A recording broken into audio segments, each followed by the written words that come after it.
Good evening, everybody. Today is the last day of webinar series here. Today is webinar for BSKM. And if you think why we added this kind of a feature for the benefit of students here, you know, in some subjects, pass rate is low. This is one out of that. We all want you all to get through the exam. That is why we thought to give some extra features for the benefit of CA Sri Lanka students. We cannot reduce the mark level, but instead of that, we try to increase your knowledge. Then you all can get to the exam. Webinar is one feature and mock exam is another one. So today is the last day for the webinar. The presenter is here with us. He is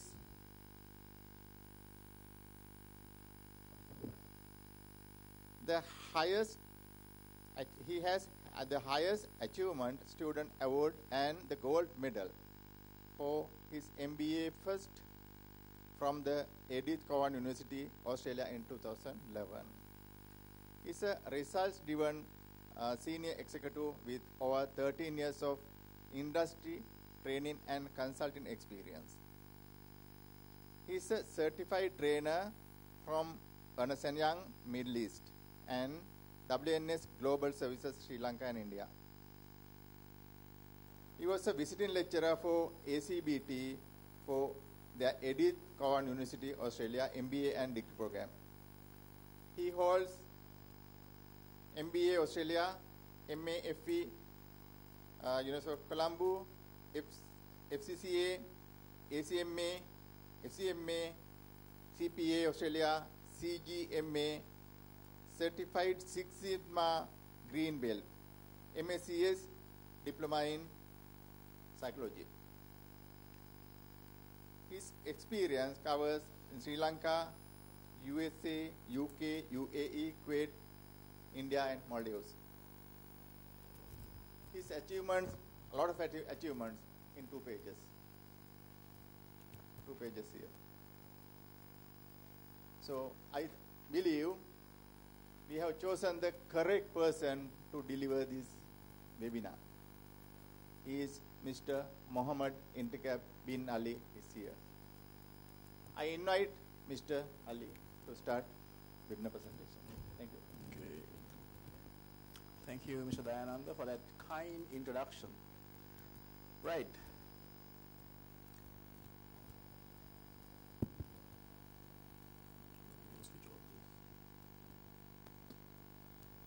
Okay, so we are here to discuss about business strategy and knowledge management, right? Today, during these 2 hours, 2.5 hours that I will be spending with you all,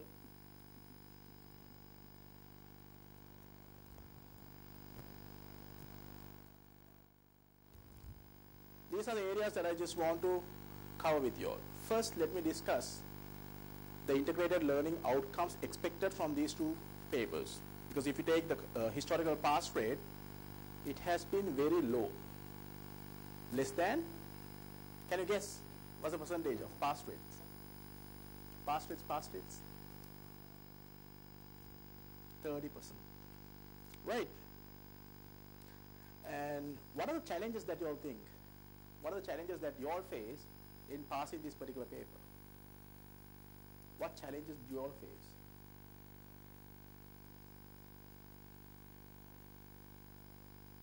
Some of the observations that the markers or the examiners have seen in this or made in this particular paper is, knowledge-wise, most of the people might have the knowledge in most areas.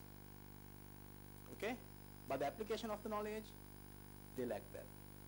Writing something in relation to the scenario asked, they lack that. Because at your level, at strategy level, nobody will ask, explain the Porter's 5 forces theory. Nobody will ask. But they will ask, if you want to check the attractiveness of this particular industry or the investment, what are the tools, or how do you do that? What are the tools that the management can use, or how can they go about doing that to check the attractiveness of the industry? How do you do that? And they say, okay, assess and see whether it's a good opportunity. Assess and go and evaluate the macro environment. So what's the tool that you will use? How do you position?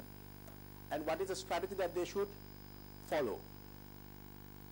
We have a lot of generic strategy options now.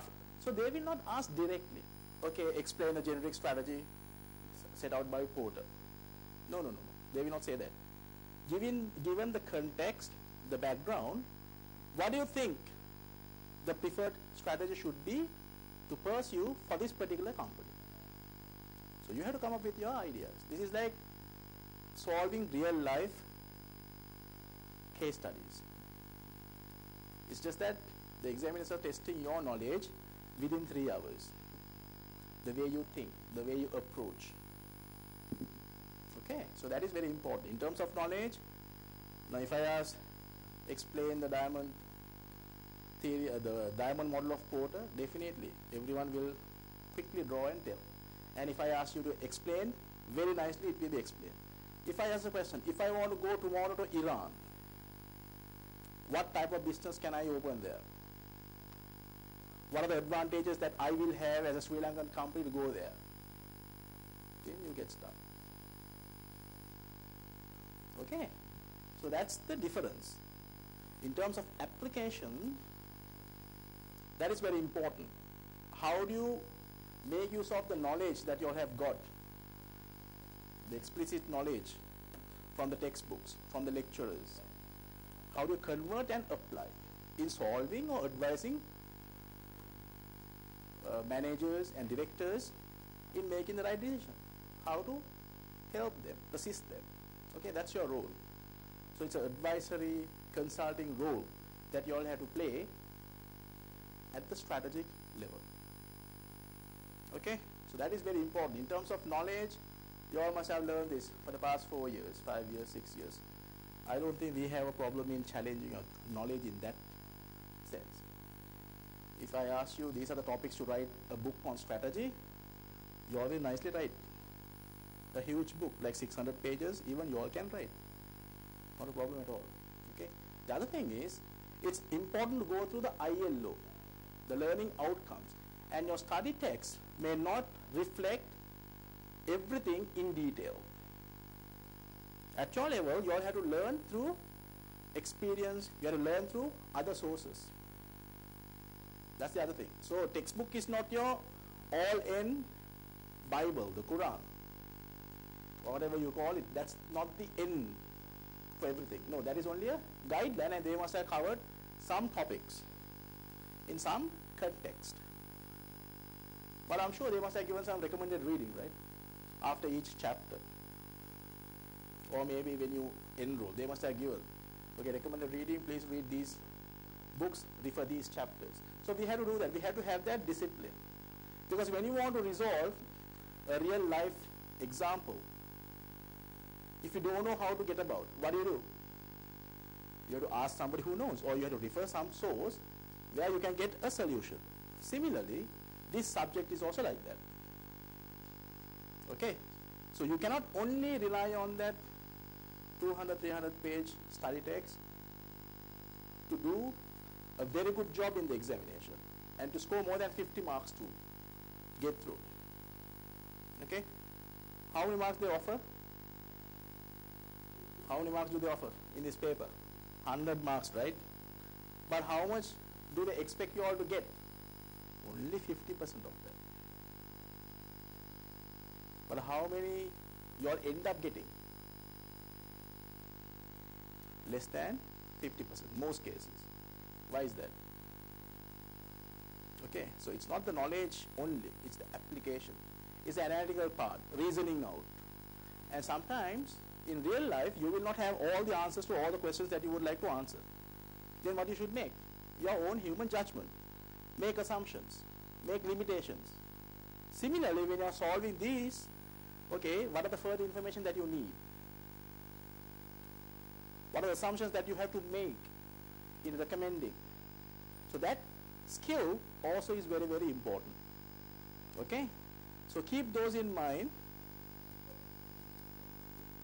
Anybody who has not seen the ILO, put your hands up. Anybody who has not seen the ILO, you have not seen the ILO. ILO is like your, we call it the canvas, the scope and the depth of the subject. Right?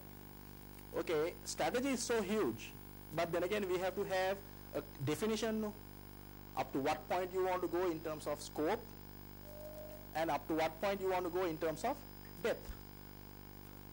Strategy can be implemented at various levels. Okay?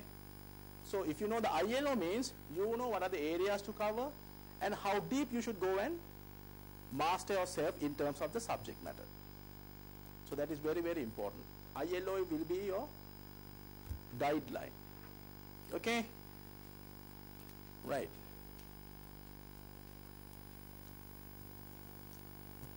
So basically, when I go through all the subject areas, they are emphasizing on corporate strategy.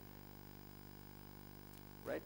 And they are discussing about what are the options that you have in terms of growing your corporate portfolio, the directions that the companies can take, how to develop that company advantage, what is the role of the corporate in terms of deciding which businesses to be in, the value addition that they can make. So those are some of the key areas that they are covering, the options that you have, right? And also the different levels of strategy that you have in a company. What are the levels of strategy that you can have in a company? Operational, strategic, tactical. Those are the hierarchy of an organization, right? What you have just told me are the hierarchy of an organization. What I asked you is not that. See, that's the other thing. My objective is to give you all a mind map so that you all know what is the scope and the depth of the subject and how each area is interrelated. Okay? Sometimes things look the same, but it is not the same. Right? So we are applying that knowledge and testing. How will you resolve or recommend in resolving real life problems? Then we have to talk about in terms of you getting a competitive advantage, how do you use core competencies in developing unique products and services. So what are core competencies? We should understand that. What are core competencies? And how does a company at various levels use that core competency to develop unique products and services which can be very different to your competitors, right? And how to gain that competitive edge, the advantage, so that people will come to you. And what will be your strategy? You want to compete against giving a differentiated product or a very low product which is very low in price but very good in quality. Low cost does not mean that you sell cheap products, okay? Do you buy cheap products? Put your hands up if you like to buy cheap products. Cheap products? If you don't like to buy cheap products, how can you sell cheap products? So low cost strategy does not mean that you're selling cheap products. No. The concept is a little different. The way we understand the concept is different. Okay? That's the other thing that I want to reiterate and say. And of course, now the markets are liberalizing. In a sense, opening up. No, most of the big markets are opening up. China is opening up. India is opening up. In terms of the population, those two countries will have almost 30% of the total world population. 32, maybe more than 30%. So if those two economies are opening up, means there are a lot of opportunities for you to go to those countries as well. Not only for them to come to us, but for us also to go there.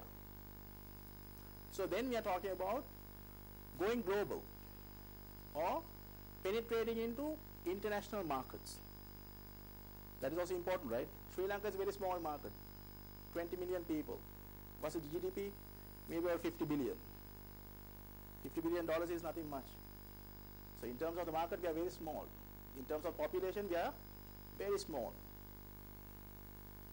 So if everyone is competing in that market, there won't be much opportunities for you to go and make extra returns, or supernormal profits we call. You must have learned in economics.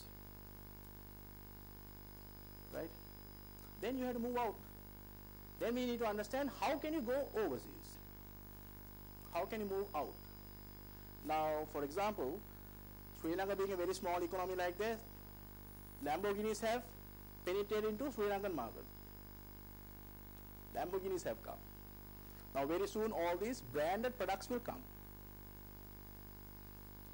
Where they fetch very high premium prices.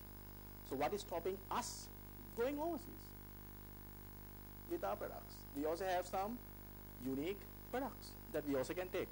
So what are the strategies that we have, and how best we can go there? And how fast can we go? That is also very important. So what are the options that we have, and what are the methods that we can do that? Right? So that is the other thing that we want to understand. And also, knowledge has become one of the more key areas in any business. In developing a strategy, developing products, or giving superior service.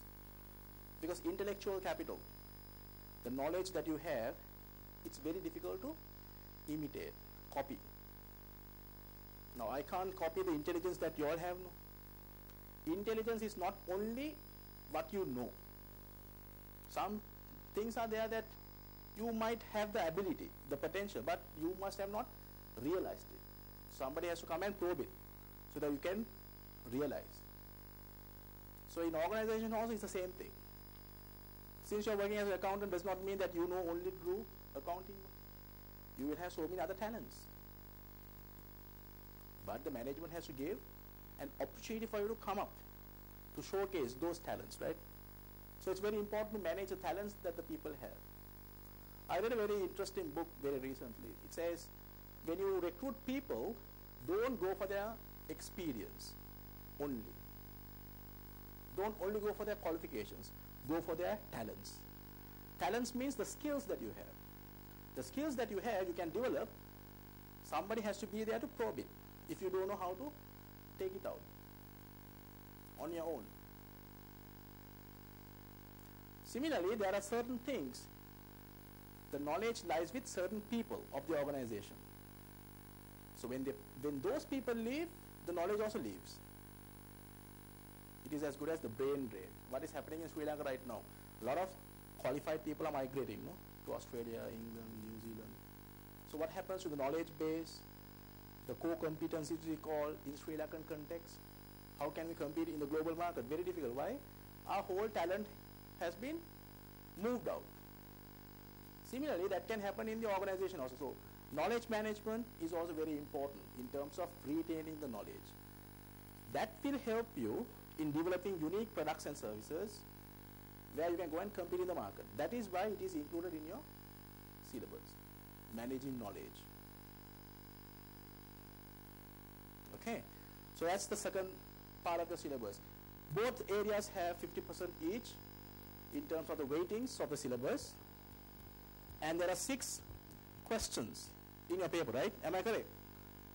And part 1 has all the questions pertaining to business strategy. There are 3 questions, 20 marks for 1 question. The remaining 2 are 15 each. Similar format for knowledge management. 50 marks, 20 marks and 2 15 marks. There is no choices, no options. So everything is compulsory. And you are being given 15 minutes to read and to plan your answer, right? And 3 hours to attempt or to write. Okay. So in terms of the syllabus, it's a very when I read it, it's a very comprehensive and it's a very useful syllabus. It's very important in the current context. These areas are very important areas. Okay, some of these areas you must be part of these things that we are discussing in the organization of yours. You must be part of it. Okay, so 50% is to do with business strategy, 50% is to do with knowledge management. Here are some of the questions that I have on the first area. I told you my objective is to give an overview of the strategy, the business strategy that we have to discuss based on the ILO, the intended learning outcomes, and then just to take some questions if you all have any. Okay? So this is on the business strategy. All you guys are very grown-ups. I'm sure you all know how to talk. And at times, people will be saying, can you stop talking? Because you talk a lot. But today, you all are very silent. I don't know why. Right? So it should not be like that because we are here to discuss a subject, and I would like it to be a little more interactive, where you also give your understanding of what some of these questions that I have asked. Okay? Anybody who has not heard the word strategy, put your hands up. Anybody who has not heard the word strategy? Nothing like that. So everyone has heard the word strategy. What is strategy then? Can individuals have a strategy? Can have. So what does strategy means? Don't give me textbook definitions, because in your exam nobody will ask you what is strategy or define strategy. No. So there is no definition that they will ask, explain what is strategy, what is knowledge management. No, nobody will do that. So give me, in your understanding, in a very high level, what does strategy means? If you all are like this, whatever you all can learn from me will be very limited. I just cover the areas and I just go. If you all want to have a discussion and to challenge your understanding, challenge your previous knowledge, I think you should make use of that forum like that. This forum should be for that. Okay? What is strategy?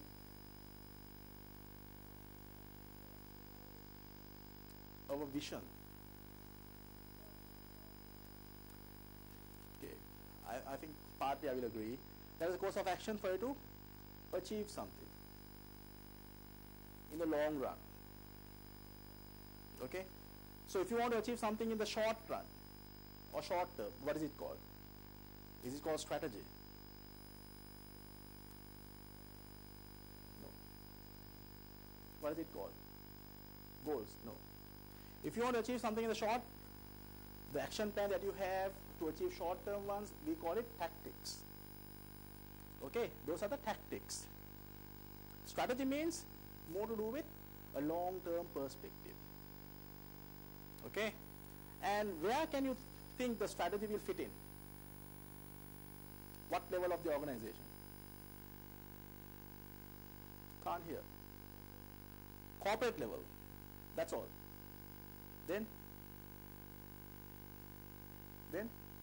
business level. Either or both. All the three levels. What are the three levels? Operations, tactic. Is that the corporate structure or is that the organization structure? Again, you all are getting confused here. Strategic level, tactical level, operation level. Is that the organization hierarchy levels or the organization structure levels? Okay. And then the other thing is, what tools or what are the strategic directions available for a corporate in terms of growth? Now, if you want to grow, there has to be a way for you to grow. If a human has to grow, how do you grow? You have to eat, drink, sleep, exercise, do all those stuff to grow. Similarly, if a corporate wants to grow, there has to be a way. So there are some directions that we can take in terms of growing our business. All right? And in terms of adding value, I told you at the corporate level, your syllabus is covering corporate strategy, not the business strategy. Okay? I'll tell what are the differences and all in a minute. But how many can answer all this? we don't discuss Porter's 5 forces, but we discuss Porter's diamond theory. How many of you all can answer all? Put your hands up. Because if you all can answer all these questions, means I would say 70 to 80% you're through. You're just there. If you read all these questions, you get a chill. Oh my God, I'm supposed to know all this, and I need to go and study, which means you have to do it from today. Okay? If you read all the questions, okay, this is all I know. Then 70 to 80% you are there in terms of understanding certain elements of the subject. Okay? I told you what are the options available in accessing international markets and what are the methods, growth methods, right? Strategic directions. These are some of the words that you will come across when you read all these strategy related books. There are some meaning to it. In a very holistic view, if you take about strategy, it has 3 areas. One is strategic positioning. How do you go and position your company? Second one is strategic options or choice. Okay, now you know how to go and position yourself. So what are the options that you have in realizing your strategy? Number 3 is strategy in action or implementation. Once you have decided, okay, these are the options that we want to take in terms of realizing our strategy, how do you go and action it? Okay, so those are the 3 main areas, right? Okay, so let's go into the subject area. So this is what I want to discuss with you all. So strategy. If you take an organization, it will have 3 levels in terms of the business structure. One is called the corporate.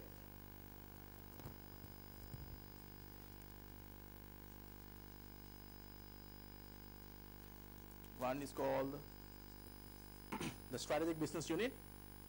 The other one is your functional level. Okay? This is your corporate structure.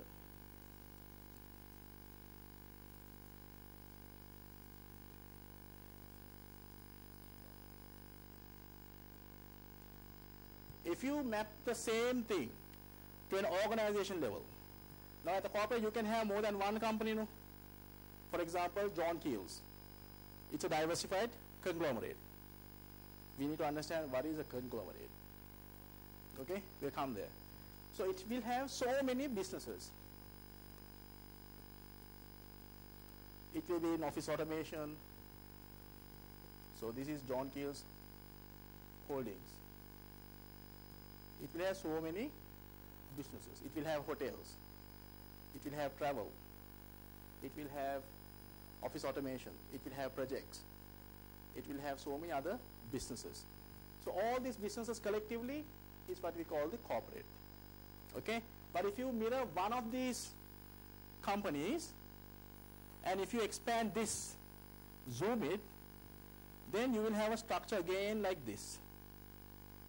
This is your organization structure.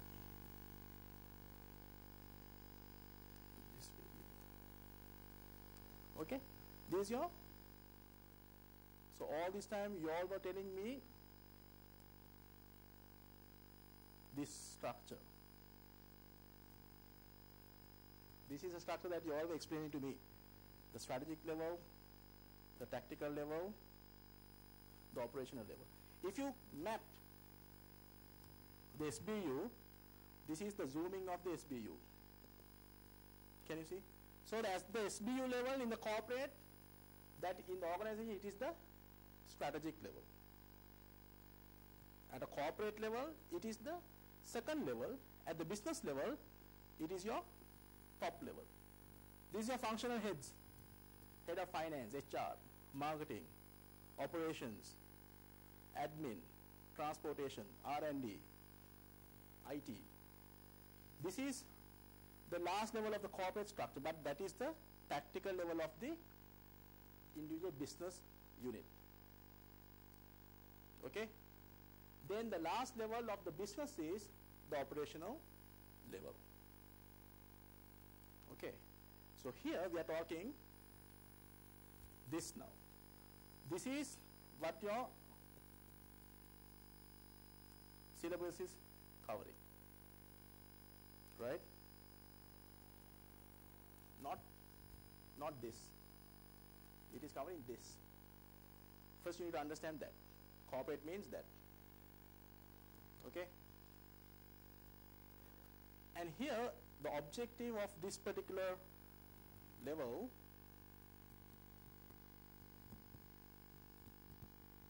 at the corporate level, when you develop a strategy, they are more interested in certain things. They are interested in two things. One is scope of the organization or scope of the corporate. Organization means, in my example, John Keel's Holdings, right? Scope means they will define, okay, what are the businesses that we want to be in. Okay, I want to be in aerospace. I want to be in shipping. I want to be in real estate. I want to be in BPO. So those are the industries. So who defines that? Who decides that? At the corporate level. Okay, so it's like they are managing a portfolio of companies. At the corporate level, they are interested in that. Okay, second role that they want to have is understand how they can add value. You keep on adding businesses because you want to maximize shareholders' return. No? You want to make your shareholders much more richer. So then understanding that is also part of them. How do I add value to each business units, the SBUs? Okay. The third one they are worried about, okay, in case if I want to diversify into an area, how do I buy? Do I enter into a joint venture, outright purchase, develop something on my own? Or if I don't like a business, how can I sell? What is my exit route? So they are more interested in that, defining the scope and understanding how they can add value to each of these business units. Okay, that is their strategy objective. Their strategy is that, the role and the scope. At this SBU level, people who are making a strategy at the SBU level, that is these people, they are more worried about another objective. They are more worried about answering this question: how to compete in the market. How to compete in the market. They are worried about that. How do you gain a competitive advantage? How do you add value for customers? How do I deal with my substitutes? How do I safeguard my suppliers? How do I worry in understanding my distribution channels? How do I lock in them? How do I create barriers to enter so that others will not enter? How do I do that? So they are only worried about those. How do I compete and how do I gain that competitive advantage for me to get a better return? Okay? At the last level, at the functional level, what do you think? Their strategy when they develop, what are they interested in? At the functional level or the head of departments? They are more interested in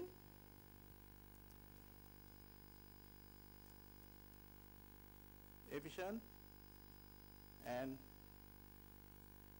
effective way of allocating resources, isn't it? You must have learned this. That is what you don't know at the tactical level. In an individual organization, the tactical level is more interested in how do you allocate my resources efficiently and effectively in realizing the strategy. So what is the strategy? At the SBU level, how do you compete in the market? That is why we have all these tools. The value chain, Porter's value chain, understanding what are the core and the support functions that we have, the core operations that we have, and what are the value adding activities, value destroying activities. Okay, at the end of the day, when you have the value chain,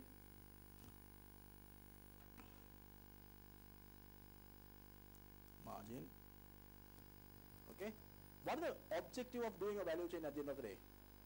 You identify all this to do what? What is the outcome of doing a value chain analysis? What is the outcome of doing a value chain analysis?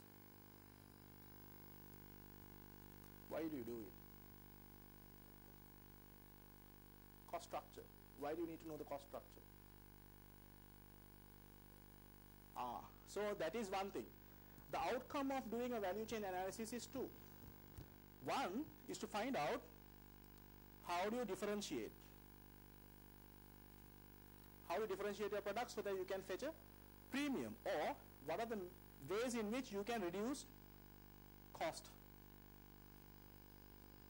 so you can be very competitive in the market. Okay, since this strategy is not developed here, but I will, just for your understanding, I will tell, the lowest cost producer does not mean you are the cheapest. Okay, so the example goes like this.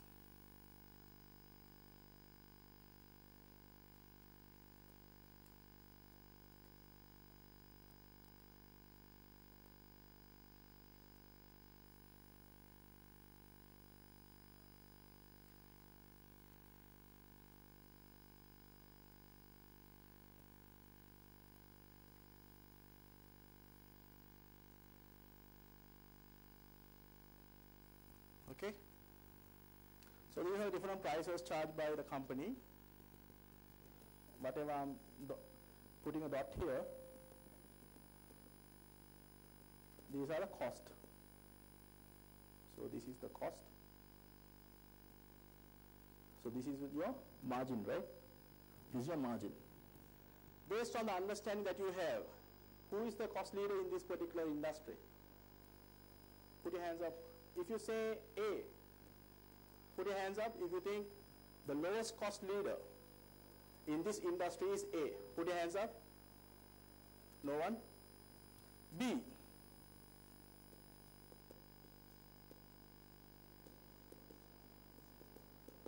B is the lowest cost leader. Put your hands up.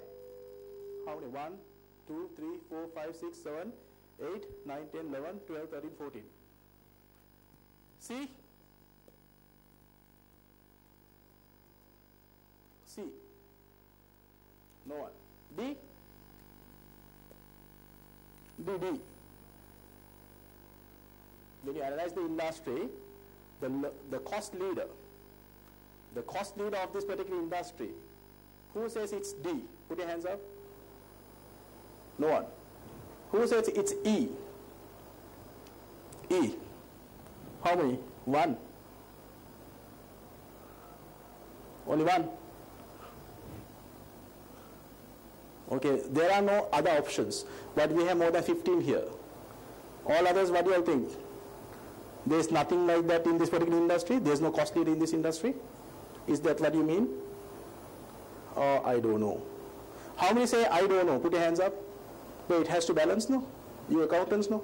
If there are 40 people, if only 15 have responded, then 25 is saying, I don't know. So all those who does not agree, or I'll give you one more chance. A, how many people? Put your hands up. No. B, 14 is a now I have less people. 1. Put your hands up. Raise your hands. 1, 2, 3, 4, 5, 6, 7, 8, 9, 10, 11, 12, 13, 14, 15, 16, 17, 18, 19, 20, 21, 22, 23, 24, 25. Now 14 has become 25. C. C. D. E. 1, 2, with you, 3. Still it is not balancing, but I don't know how do I balance your financial statements at office. I don't know. I hope everything is not a suspense account where you cannot reconcile. Let's put it and let's find out how to do. Okay. Why do you say E? Because those people are selling at the lowest. Is that the reason? Huh? the cost leader does not mean you're the cheapest in the market. That's why I told you. The cost leader in this industry is B. Why? He has the lowest cost in producing the product. But he's the most expensive one. If he wants to kill any of these people, can he do that? If he has to kill him, he just had to reduce the price here. Because his cost is more than his price. Whereas cost leader means the flexibility that you have in pricing. So if he wants to kill this person in the market and he wants to get rid of him, very easy. He has to reduce the price to a level where he cannot compete. They can get rid of all these people through price cutting. And he can just keep the price as his one. Still he is making more margin, better margins. So that is how you compete in price. So when you keep on reducing prices like that, a lot of people, a lot of companies will not be able to survive. So they will go away. Then what you're doing? Your rivalry, you're reducing your rivalry. Now this is the different market structures, no? If you want to have only two people in the market, you become a duopoly. You eat him, then you become the monopoly. That is the beauty in understanding this concept. Overall cost leader does not mean you are the cheapest, but it means you are the lowest cost producer in that particular industry. Okay? That is what it means. My question to you.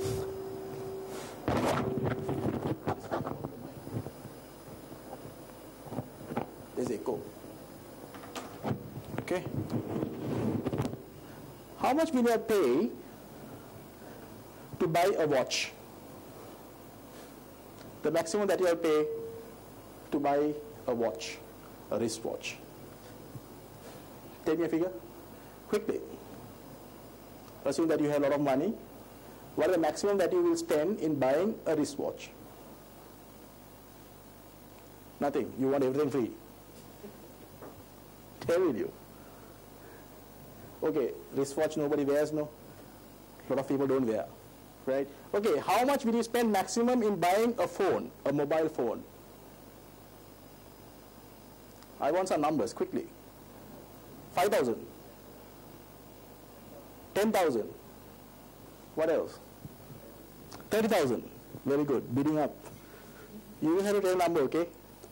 I'm not going to hold you, okay, you said that you will buy something for 30,000, now buy this phone for 30,000, I will not tell that. But how much will you spend? Sorry? Okay, you have all the features that you need. What features do you need? Everything is there. How much will you spend? Give me a number. 20,000. She's going down.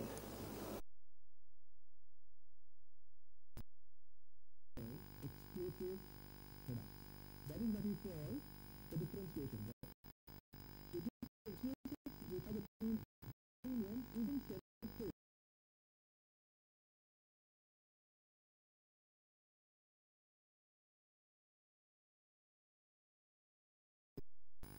You would say like 2,000 rupees, 4,000 rupees for the entire month, but you would not pay even 2,000 rupees.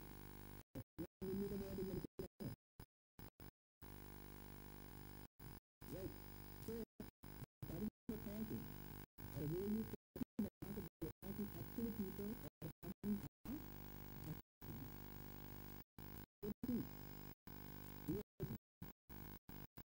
if you want to have a smartphone, the better expense luxury phone, putting material,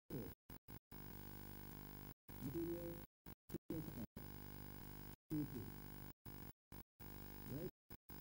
There are people who will pay. How much will you pay for a private seat? Private seat. I think I'm getting a private seat. How much do you pay? You pay like $80,000. So if you do a morning reading, there are people who will pay that, like that. Because those are diamond studded, really studded. So you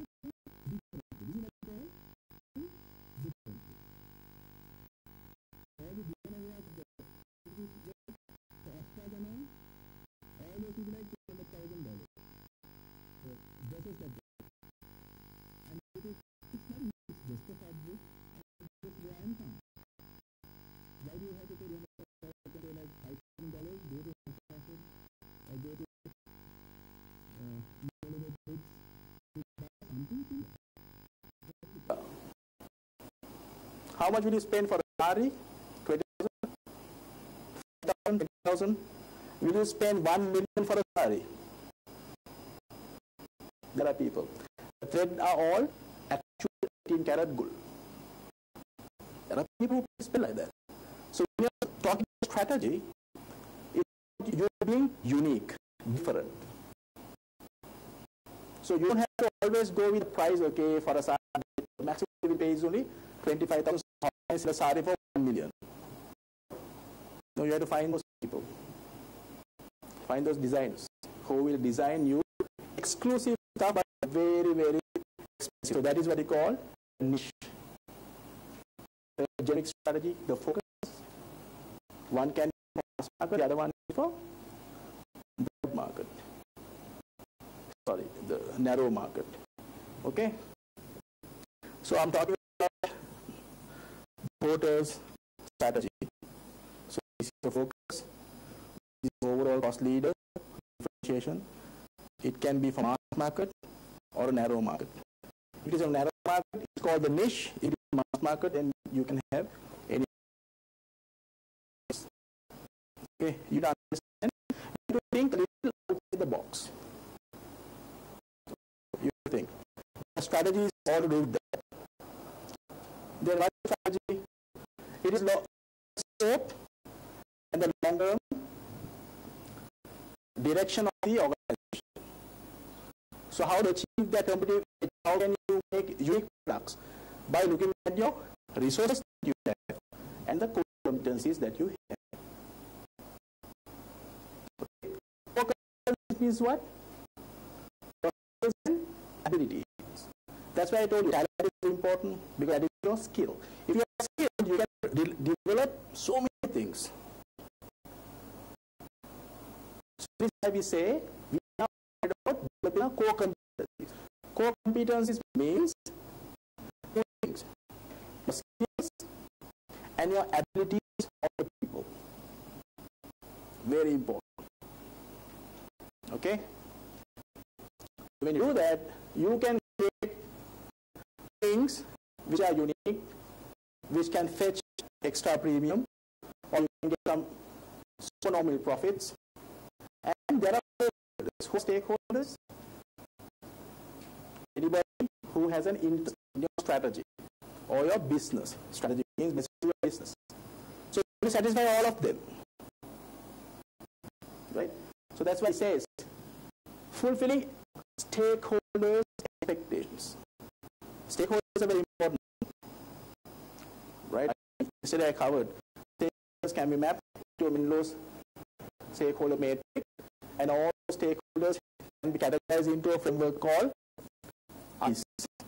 Internal, there can be internal stakeholders, connected ones, and external ones.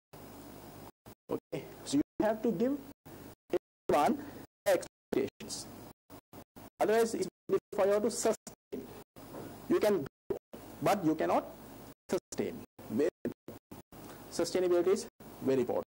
So strategy means in essence be different. That's why I gave you those examples. $1.4 million worth of mobile phone, 150,000 rupee worth of shirt, a watch which is more than $1.5 million. Okay. Similarly, you have watches for even 80 rupees, 100 rupees. The fashion is the same, no? They will give you time. So this watches will have the additional benefit that you can have light, you can play games, but this $2.5 million watches will not have those things. Basic one, you can read the time and you can see the date. That's all. What's so different? The material that they use. It is all pure gold or platinum, or you might have started gems or diamonds. That's the difference. Okay. If you have a TV, there's a good channel called Lux TV.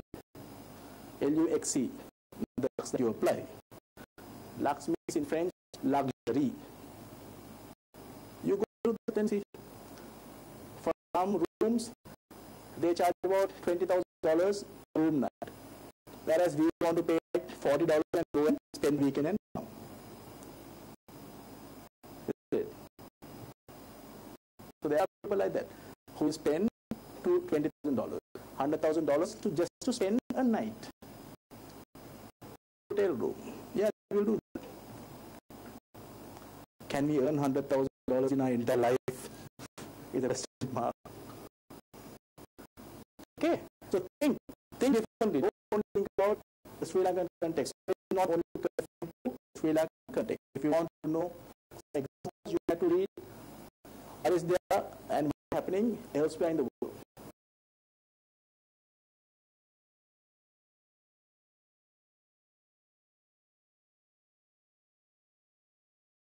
$50, $60 years ago they did. Now only we are doing it. All right. So strategies are being different. That is very important. So I told you, in order for you to add value, so it all depends on this. So how much the maximum price that you will pay? Okay. So as long as you find value, you will pay. You pay for a mobile phone 20,000, 30,000, 100,000. Why? There is a value. The value means that's the price. Okay? If you want to add value, the value that you are paying is equal or greater than the benefits that you will be getting from that particular product that you will consume. If you think eating a dessert for $500 is worth, there are ice cream for $500, you do know that. $500 and ice cream. One scoop. $500 means how much? 65,000 rupees. Ice cream for $500. Just like that. So as long as you find that there is a benefit and a value for you, or the value is more than what you are paying, then definitely you will buy. Sorry, the price is the benefit should be greater than equals to the price you pay. Okay? Price means what the company is charging. So the price should be for them greater than the cost. Then they can make something called profit. So if you want to make a profit, you should give something to the customer where he is able to pay the price, and then it costs you less to produce that. Then only you can make a profit. This is what you are giving something back to the stakeholders. Your customers are happy, shareholders are happy, your employees are happy, and you as a manager are also happy. Where you have to maintain this formula. Okay? So this is how you create value. Alright? So I told you, in order for you to give valuable products, the very important thing that you need to have is your capability, your ability to do that. So how do you do that? How do you create value as a business, as a corporate? That depends on two things. Your core competencies. Right? Your core competencies means your ability and the skill. That's the resources that you have. What are these resources that you have? Accountant resources, you all tell me everything. Okay, what are the resources that you all have? You have tangible and intangible resources. Reputation. For you, a high service oriented organization. Can you fetch a premium? Of course you can fetch a premium. Or they always say, okay, if the product is coming from this particular country, or a company, it has a very high quality, reliable. Okay, for example, a BMW car. You pay 5 times more than the average buy, but you find there is a value. If it is a Mercedes, you pay even higher. But for Maruti, if Maruti tomorrow comes with a car to compete with Mercedes, same features, same thing, will you spend the 30 million to buy that car? No, why? because you cannot attach the brand value Maruti to a Mercedes. You can't compare them. These are what you call the strategic leagues or the groups. The way you compete, there is a market. So what do you think the likely car will compete with Maruti? The Cherokee UQ, the Nano, then Maruti. Then for Toyota, it is Nissan, Mitsubishi, Honda. Then for the luxury range, who are the companies? Audi, BMW, Merc, those. Volvos. You have supercars, the Lamborghinis, Ferraris, Bugattis, right? Bugatti cannot produce a Ferrari car to compete with Maruti or to compete with Toyota. It doesn't work. Then it becomes a little questionable about their positioning. Bugatti normally charges this much, offer a car for one. It's like you are buying a Rolex watch for 5,000 rupees. Maybe it's a fake, no? No, Rolex says, no, this is from an original company, buy this. No, Rolex for 5,000 rupees, can you give? Because even if they say, no, it's original one, it's very difficult for you to understand. Either they are bringing down the value or not, it's very difficult. That's why Toyota has their own luxury brand. What's that? The Lexus. Toyota is different, no? Same components. But have you ever seen Toyota competing against Mercedes? A BM? No. But Lexus will go and compete against. So that's why they have a different name as well. Lexus is very different. You get what I mean? So that is how you add value. Okay? So at the corporate level, that is all to do with the business level. This BU level. At the corporate, I told you, adding value means what? Adding value to corporate businesses, BUs. Okay? So that is very important. So now you know what core competencies are. So sometimes they ask to give a scenario and ask, identify the core competencies that this company can gain a competitive advantage. How can they leverage in gaining a competitive advantage using the resources or abilities that we discuss? Let's say it's a driven company. If you want to sell a chartered accountancy firm, an audit firm, how much will you go and get from the buyer? Let's say you have a firm of chartered accountants, 10 people working for you. You want to migrate. So you want to sell the company and go. How much will you ask from the buyer to pay you? Most of the chartered accountants does not have their own billing, no? Or this is rented. So can you say this is my billing, you pay the billing? No. What I have actually? The skills, the clients, the intellectual of the people, the client list. That is what you can sell.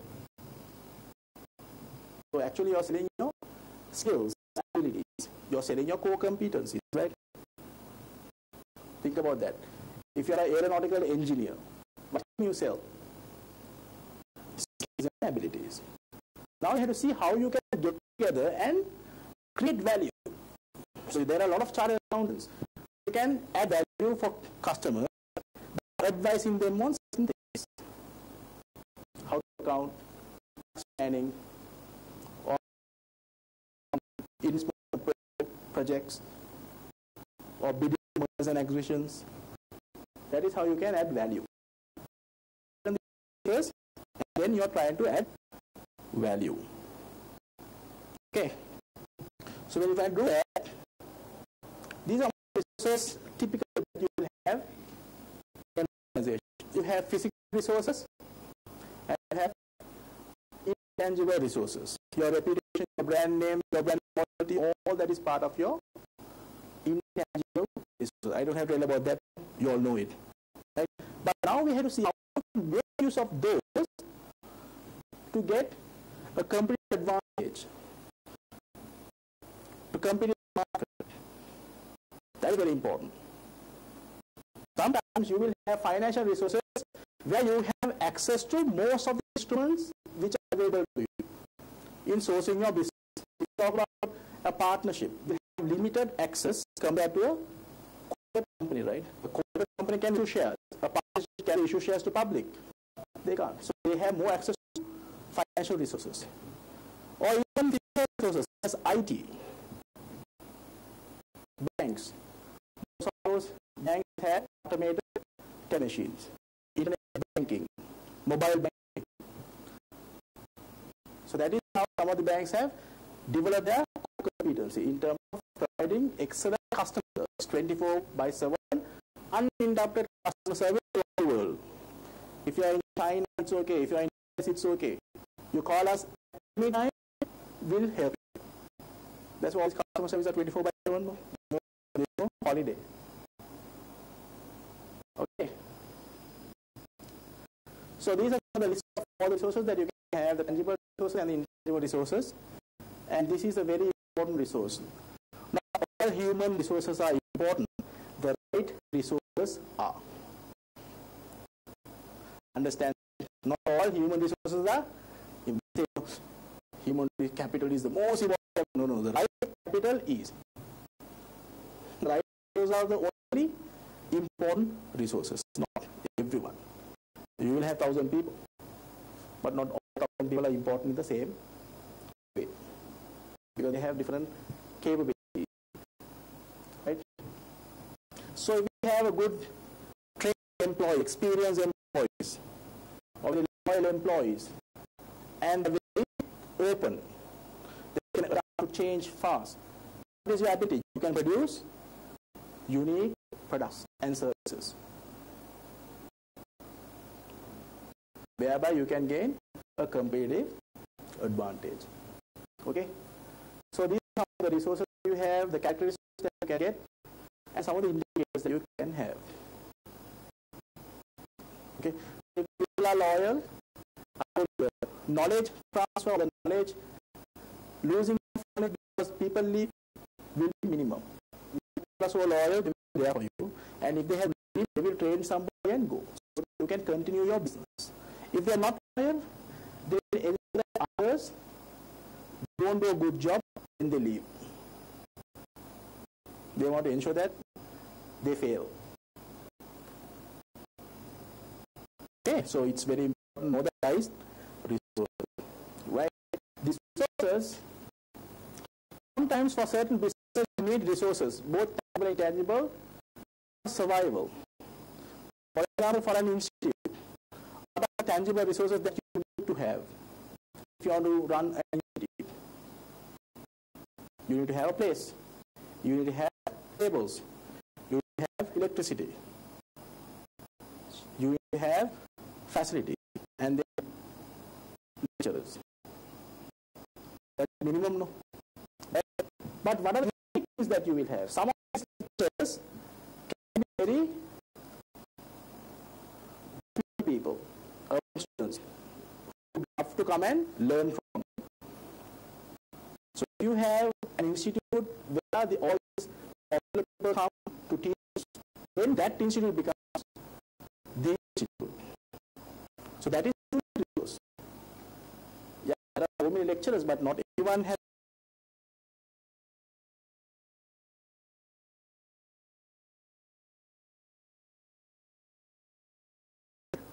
resources that you have. Now if you talk about a bank, every bank should have a branch. Every branch should have people to serve you. But how many banks have automated teller machines, ATMs? And how many branches have internet banking? And how many branches have 24/7 customer service? So how do you find out whether it's a unique resource or whether it's a threshold resource? Threshold means the bare minimum that you need. Threshold means, for in your case, passing with 50 marks. Unique means scoring 80, 90, but please don't score more than 100. I have promised myself not to score more than 100 if the marks are given out of 100. If the marks are given out of 200, of course, it's okay. Right? So that is your other thing. Okay? So how do you find out whether it's a unique resource or a threshold resource? Any tools that you have used? Any tests that you can do to find that out? Anything?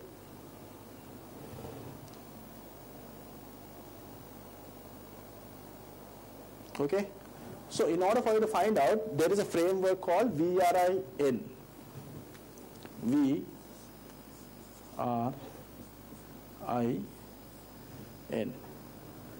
This is how you find out whether it's a threshold resource or a unique resource. Okay?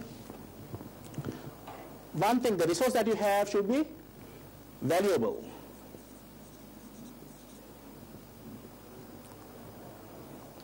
It should be rare. If everybody has that resource, then it is not a unique resource.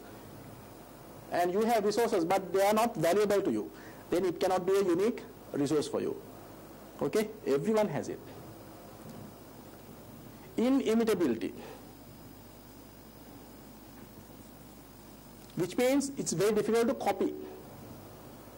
You have some resources or competencies, skills and capabilities. Competencies means what? Skills and capabilities, which is very difficult to copy. Now if I ask you the way you resolve your decision making process, it's very difficult to copy, right? Because people make decisions in very different ways. Right? Some organizations make decisions very quickly. Some will take a longer time.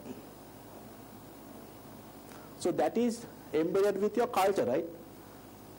The time that you take to resolve something or to decide something, it depends on the hierarchy. It depends on the key decision makers, their ability, their experience, their exposure to similar cases in the past. So that will determine the length of your decision and your quality of your decision. Right? So that is important. Everyone has number of heads, but how many good number of heads you have? So it should be inimitable and non-substitutability.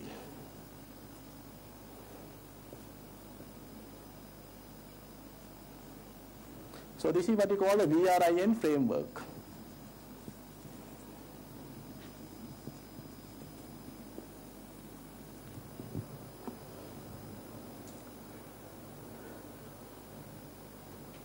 It should be valuable.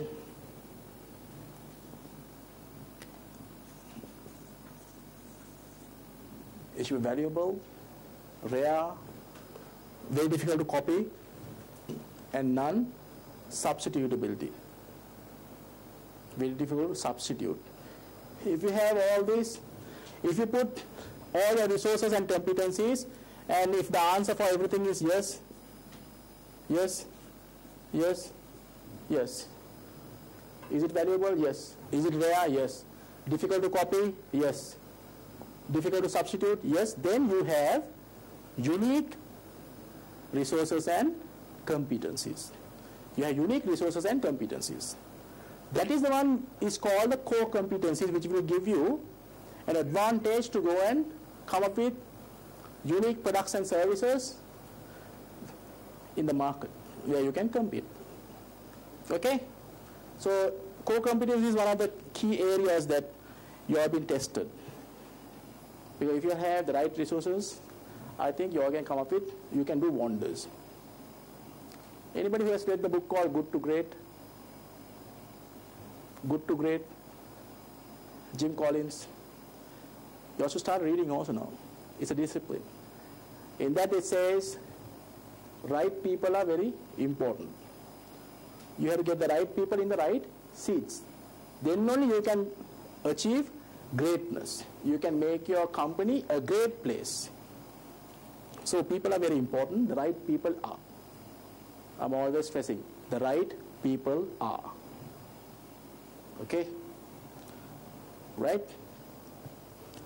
So this is how you gain or develop things to gain your competitive advantage. So I told you, your syllabus is mostly talking with corporate strategy. Okay, corporate strategy means what is the main objective of the corporate strategy, or what are you all looking at in determining your strategy? What are the two things that you are looking at? Scope and how to add value, the role of the corporate. Okay, so there are some value adding activities of corporates and value destroying activities of corporates. First you have to decide the scope, what businesses to be in, and then you have to decide how you want to manage the business. No? Right? It's like this. When you're small, this is what you call the parenting role. It's very similar to our growth also. The company's growth, the corporate growth is very much similar to our individual growth. This is called the parenting role of corporates. Now when you want to grow your kids to be responsible, brilliant citizens, how do you do? Can they do it from day one? When they are born, they are brilliant, excellent citizens. Can they do that? No. They don't know what is right, what is wrong, what to eat, not to eat. They will put everything that they can fetch in their mouth. Why? Because their ability to do their stuff, understand themselves, is very limited. So you as parents, what we have to do? We have to say, here, don't eat that, you have to eat this. Okay? That role is what you call the parent developer. Till about 2-3 years, you have to be behind them. Or even 5 years. For some, till even 30 years, if you go behind them, you can't make them. So there are corporates like that also. You nurture them, but still they cannot stand on their own. So everything they come to corporate. So that is what we call the parental developer. So the parent plays a very high role in those companies. Like you advise him for everything, they have to come to you. What to eat, what not to eat, what to wear, where to go, what time to come. Similarly, they will guide everything what the subsidiaries have to do or the SBUs have to do. Very hands-on. Okay? Then, once you do your A-levels and once you start doing your higher studies and once you start working or in that transformation period, what is the role that you play as a parent? Or what is the role that you want them to play? Would you like them to tell you, okay, what to eat, what to wear, when to wear, where to go, what time to come? Do you like that? No. But you want to keep them informed. If you are going out today, just keep us informed so that we know what time do you come home. And they will give you some targets, KPIs for you to achieve. Okay, today we have to go for a family wedding. So you also have to come with us. Now you can say, I'm going out with my friends. That you can do once you go for the wedding. After that you can go. Isn't it? There are certain things that you have to tell or do what I tell you to do. Plus you can do whatever you want to do. So that is till you get married, no? When you start earning, doing your chartered, your degree. Till you get married, you will listen to your parents. Once you get married, now parents are different to you. They will not interfere in your life. What time to come, what time to sleep, what time to eat, what to eat. Your wife is there, you are there, your kids are there, you have to decide that. That is what you call the portfolio manager. They will only tell you this is what we have to do. And the SPUs have to decide what to do in delivering those KPIs or the objectives. So once in 3 months, once in 6 months, once a year only they will meet to discuss. So are you on track? Similarly, when you get married, how often do you go and meet your parents? Once a month, once in 3 months, sometimes once a year. For the birthday you will go. Or for the anniversary you will go. Similarly, portfolio manager also same. These are all made by people, no? Same sequence, no? The lifestyle of a corporate and individuals almost same. So these are what you call the parenting roles. And if you, now it's a very, like, they're still growing up, 2 years, 3 years. You tell them to decide what you want to do. You decide when to eat, what to do, where to go, what to wear. What happens to you? Your life becomes miserable. They will eat things that they should not eat. They will wear things that they are not supposed to wear. They will go to places where they are not supposed to go. Similarly, the small corporate, the SBUs, if they are very inexperienced in doing things on their own, if you give them the freedom to do what? They will do certain things, but is that the right thing to do is a question mark. So that is why you need to have the right parenting role in terms of adding value. Now if you map this same thing, if you talk about a synergy manager, now if you talk about Brown's group has a lot of divisions they call. Those are their SBUs. So they have all these SBUs, and all these SBUs should have some support functions. No? What are support functions? HR, IT, finance. All these are very common to all. So then rather than having 17 different HR departments, finance departments, and admin departments, they can have only one department where the corporate will say, okay, we will provide you all these services and we will charge you something back. Is that good or bad? That is what we call synergizing.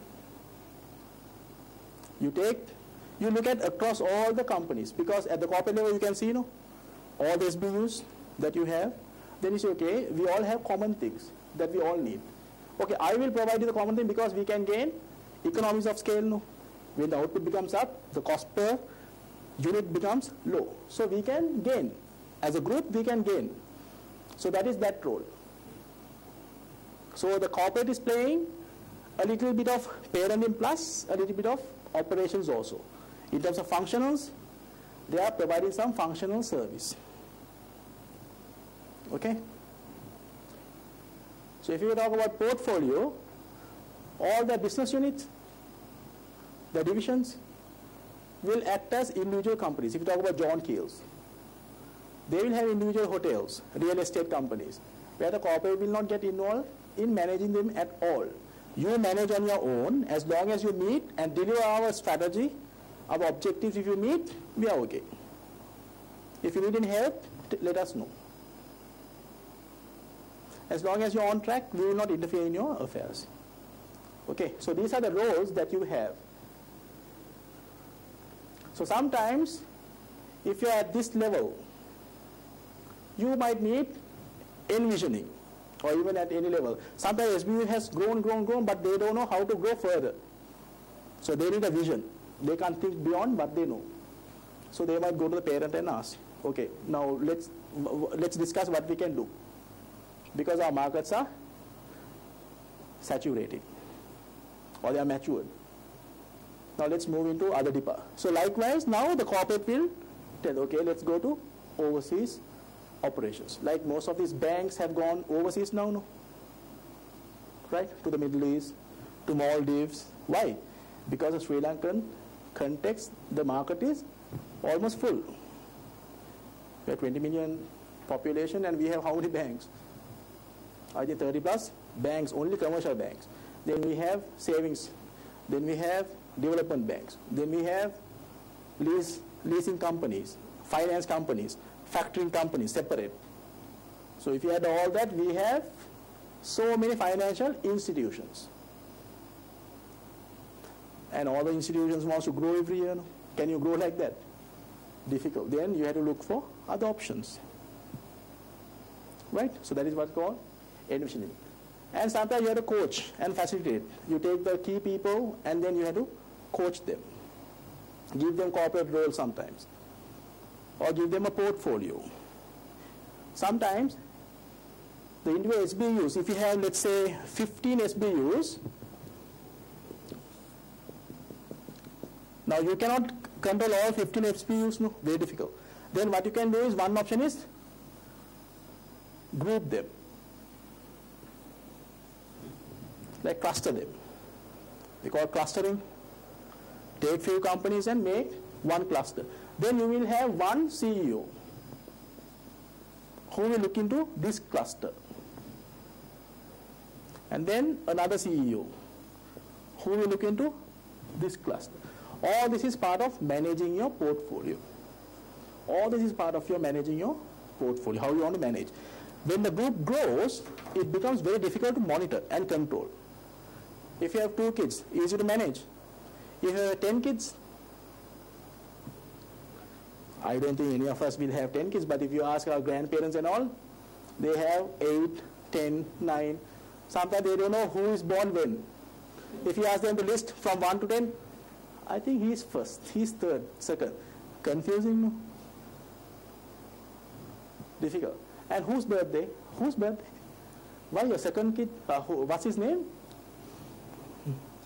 Similarly, when you acquire or when you merge, when you build your portfolio, it becomes very difficult to manage. Then you need to have other strategies in managing them.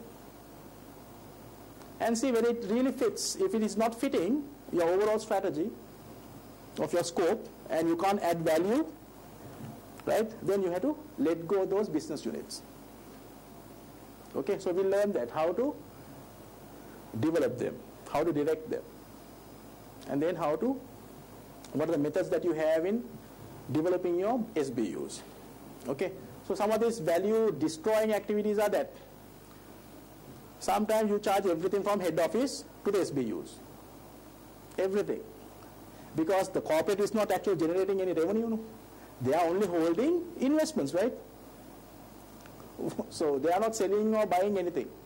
But you have a director board, you have a CEO, you have all the secretaries, administrative secretaries. Now who's paying for them? Who will pay for them? The SBUs. These people have to, because these are the ones who are generating revenue, no? So they have to pay. So what do? You have all these foreign trips, entertainment budget, all this luxurious life that you live, 3 cars, 5 drivers, 2 secretaries, a post office. So all those have to be borne by somebody. Who will bear that? All these SBUs. So sometimes the corporate cost becomes very, very high. The head office cost that you will be charged. Okay, so that's a burden. Or sometimes you have bureaucracy, which means for everything you have to go to corporate for approval. You can't do anything on your own. It's like you have bought a car for your kid, but the key is with you. Whenever he wants to go, he has to come to you and get the key and drive the car and return the key. Do you feel like driving? If you have been given the car to drive, you should be given the key also, no? Isn't it? So it's like that. You give the car, but not the key. So how can you start and drive? No, for that you have to come and you have to tell where are you going, what time are you going, with whom are you going, whom are you meeting, what are you going to do, what time will you be returning. Then he becomes like, okay, you keep your car, I will not answer everything for you, but I will manage my own transportation. I will ask my friend to pick me and drop me. Chapter closed, no? Isn't it? That also happens, no? This parenting and this corporate strategy is very easy to understand in that sense. Some of the challenges that you will read in the scenarios are like that only. All these bureaucracies, right? So those are some of the things that the corporate will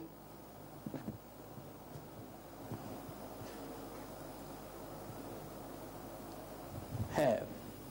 And I told, now we have to understand the scope of the corporate. So how do you understand the scope of the corporate? By understanding the portfolio of investments that you want to maintain.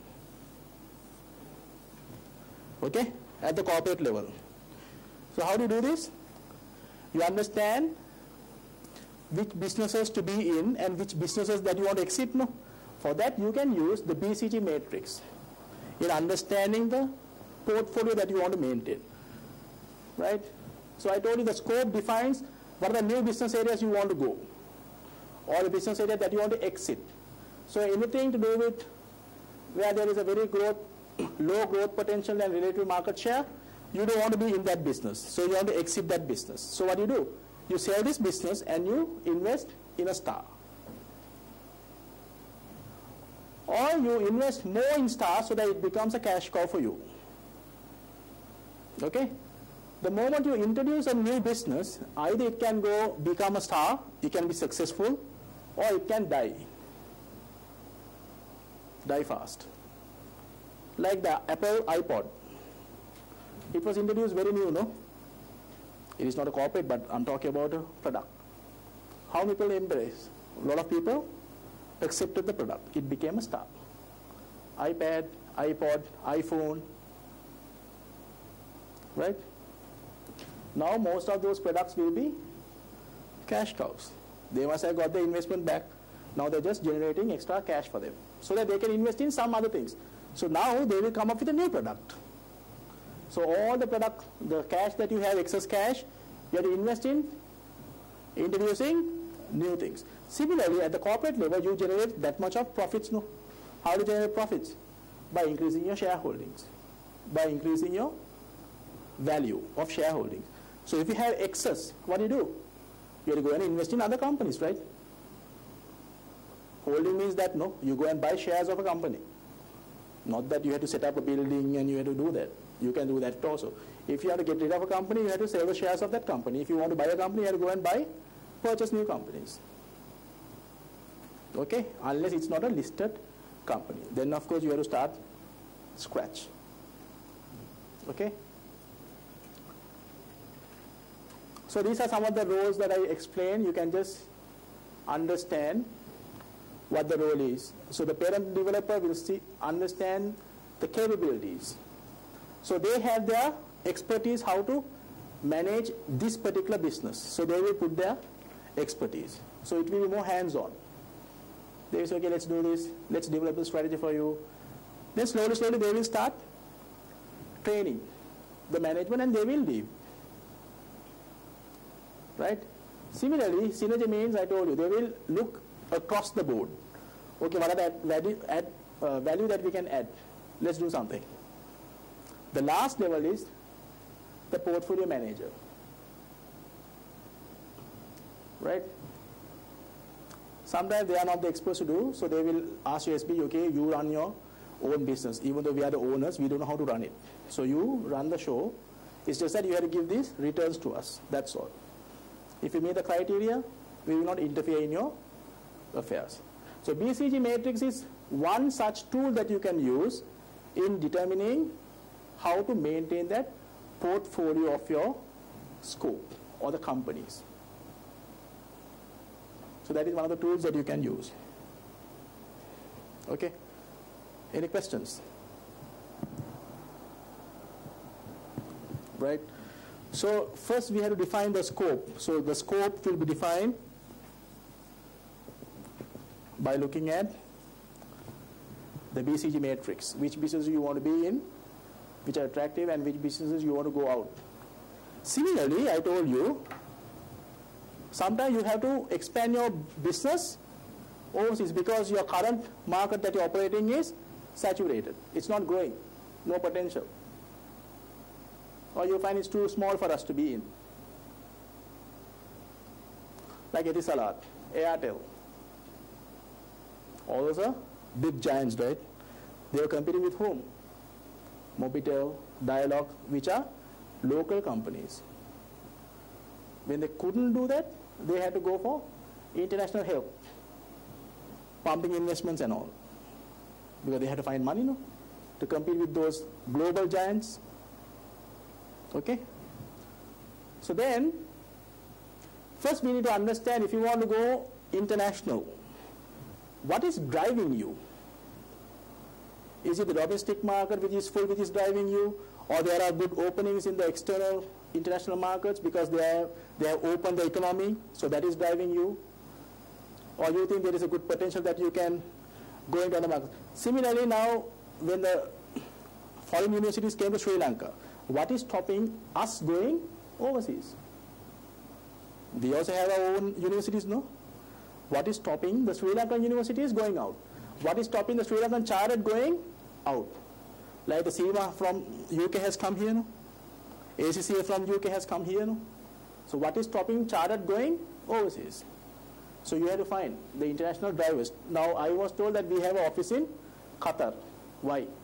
Why did we go to Qatar? In English you say Qatar. In Arabic it says Qatar. Qatar. Why do you go to Qatar? Why not Dubai? Why? Maybe they must have seen there is a huge population of chartered students who are working in Qatar. Maybe that is why you have gone there. Or sometimes it can be geographic advantage. Why do most of the people come to Sri Lanka to do their international trade? Because we are positioned well and our ports are very good. They have good facilities and easy access. So because of that only, they are coming here. Okay? Or market selection. Why do most of these foreign universities are coming to Sri Lanka? Because Sri Lanka has a very good population who are willing to study. Learning is part of our life. We spend a lot of time in learning. So what we do? We attract international universities to come. Now only our local universities are opening so many courses for the public for a fee. Earlier, they never open anything for a fee, it's all free. Either you get it free or you don't get any entrance to the universities. But now, changing. Okay, so those are some of the drivers. And then how do you enter? Mode of entry. If you are entering into China, what are the means that you can enter? Maybe you have to find an agent. Maybe you have to work as a simple export. I think we do a lot of exporting of tea to China and Japan. Okay?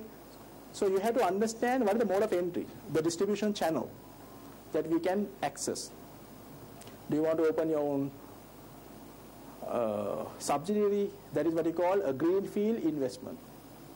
A greenfield investment means you go and set up your own subsidiary, or you want to open a branch. Most of our banks have opened branches now, especially in the Middle East. Why? Because a lot of Sri Lankans are working there. So they need to do their transactions, their banking services. So that was driving them to go there, because the market is changing now. Why do you think HSBC came to Colombo, to Sri Lanka? Standard Chartered, Deutsche Bank. Foreign banks are here now. Why? Maybe they were attracted by the projects that the government was doing, because they had the dollars to bring. The foreign currency, big projects, isn't it? There has to be some driver for them to come here. Okay? So similarly, you have to find the mode of entry and the drivers. What is driving me going abroad? Right? That is very important in understanding your international strategy. So similarly, these are some of the examples for market drivers, government drivers, cost drivers, competitive drivers. Sometimes government goes and negotiate with certain other governments. Okay, if we will have a MOU, memorandum of understanding. If one of our companies come to your country, what are the benefits that you can give? Similarly, if you are investing in our country, these are the benefits that we can offer you. So because of the governments, you try to enter international markets. Right? Our president is going visiting all the country heads in trying to see how best we can do international trade. That is not to do with the government. That is where our companies can go and do business with them. Okay? So sometimes government also will drive those initiatives. So that will be an incentive for you also to go. Government will say, okay, 50% of the capital that you need, we will finance it for you, if you are interested in going and setting up your operations in that particular country. Sometimes government will encourage you. Like, how do we encourage foreigners to come here? Through our BOI, Board of Investment, right? We give you, okay, tax-free period, tax haven. You don't have to pay tax for 5 years, 10 years, depending on the investment that you bring. So similarly, you will have so many drivers why you want to go international, right? Why do most of the big MNCs go to India, Sri Lanka, Vietnam for BPO purposes? Business process outsourcing industries, very big in those, no? Why? Because they have the knowledge, the resources. Okay? What can be the cost compared to an employee in US, in India, and in Sri Lanka, it is a little cheaper. So there's a driver for me to come to Sri Lanka. We have been named as the BPO destination in 2013. That is good news, right? Which a lot of people will be coming to Sri Lanka, bringing their business processes. So that is also another driver. Similarly, when the scenario says, you have to find out what is driving them. Is it the cost benefit that they have? Is it the government incentive that they have? Is it the expertise that you have in terms of competition? Maybe you are very good in your local market with some of your products. For example, if you talk about Mars Holdings, they were catering to all these leading brands. Now they have their own brand in Sri Lanka, Amante, competing against what? Maybe brands like Tramp, isn't it? Now they are competing with an international brand in Sri Lanka. Why? Because they have the expertise in developing world-class products. Now they must have thought, okay, why don't we start something in Sri Lanka as well? Because their products we cannot buy in Sri Lanka, no? Unless you go for certain places where you can go and buy, where the label is not appearing. Other than that, you cannot access those international products. Okay, so think about that. Think about those examples. Why do foreigners come here, and why do we go to another international market? If there is nothing for you to, in terms of value, you will never go. If you don't have a value, you will never go. So find that value from the scenario. Okay, that is very important. So this is another grid that you can use in terms of going abroad. This is the methods that you can go. Tradability and the competitive advantage, the broad and the narrow market. If the tradability is high, it's for the broad market, then exporting will be one of the options that you can get. A simple export. You can sell high, right? Like for example, tea. You don't have to have agents and distributors, no. You can export because there's a broad market. And you can sell. If you say Sri Lankan tea, Ceylon tea, a lot of people will accept that as a very high quality product. So it's very easy for us to export and to get that. Okay. Similarly, there are a lot of quadrants which will give you an entry mode depending on the competitive advantage and the tradability. But if your tradability is very low, but the competitive advantage is for the broad market, it's better to go and set up your own subsidiary. Why? Just exporting will not work because you cannot sell the product, no. Then nobody will import your product because they cannot sell it.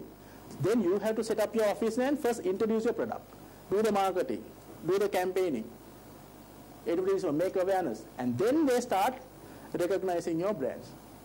How many of those brands have come to Sri Lanka where we watch Indian advertisements on Lux? Do we ever see any of our locals? Very unlikely, no? We see Katrina Kaif. And we see some different actresses which is not from our part of the world. Why is that? Think about that. So those are the things that you have to think when you think about going international. Right? And international strategy refers to a range of options operating outside an organization. If you open an office other than your country that you're operating, then you have an international operation. Global means your base is not in one country. You can produce and sell in so many countries. Like Unilever's. It's a global company. They don't only sell, they don't produce in one location and they don't distribute. No. They produce and sell in almost in all locations. Unilever's we have in India, we have in Sri Lanka, we have in, you name it, they are present in all. Nestle's, global company. They are available in almost all the countries. They not only sell, sometimes they buy, they produce, they distribute in so many locations. Okay? You can be an international company just by exporting, no? But you don't become a global company, no? When you only export, do you say it's a global company?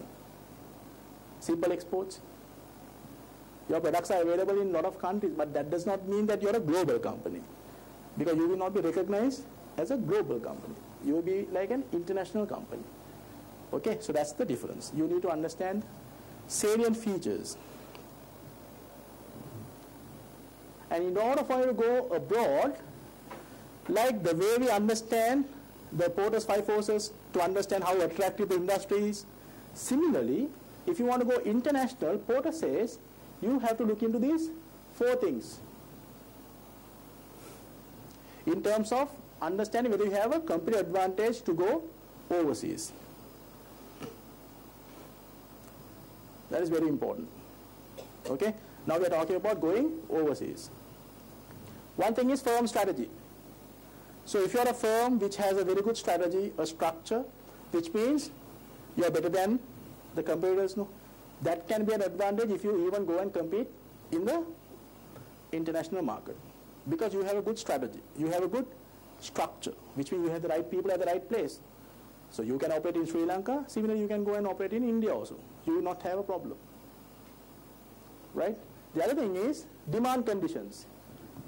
If your customers are highly demanding, which means your quality should be top-notch, your efficiencies should be top-notch, your productivity should be excellent, then naturally when you go international also, if they have very complicated demands from your customers, okay, I need this color, that pattern, that way, customize, you can say no problem, we can give you. Why?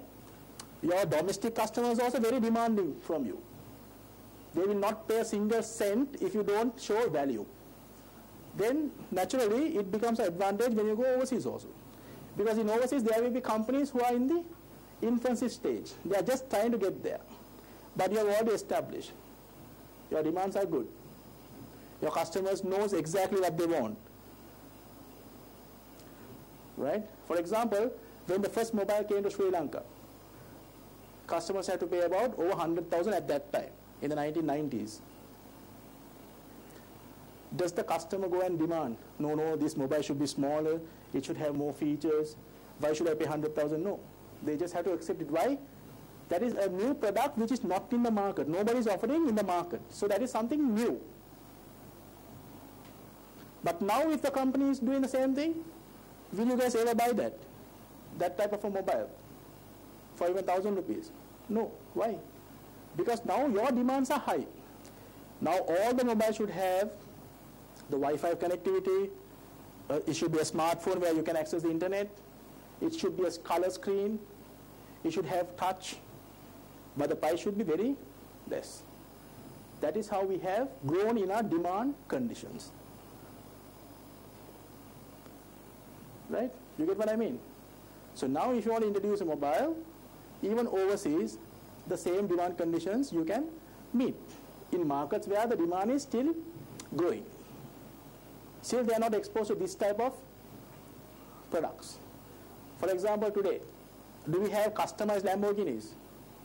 Do we have customized Mercedes-Benz? No, because our demand conditions are very limited in the luxury range. But if you go to Dubai, they want in white gold. They want in platinum. They want everything in pure gold. They have ATM machines in pure gold. They have cars in pure gold. Why? Their demand conditions are very different. So now they have grown in that market.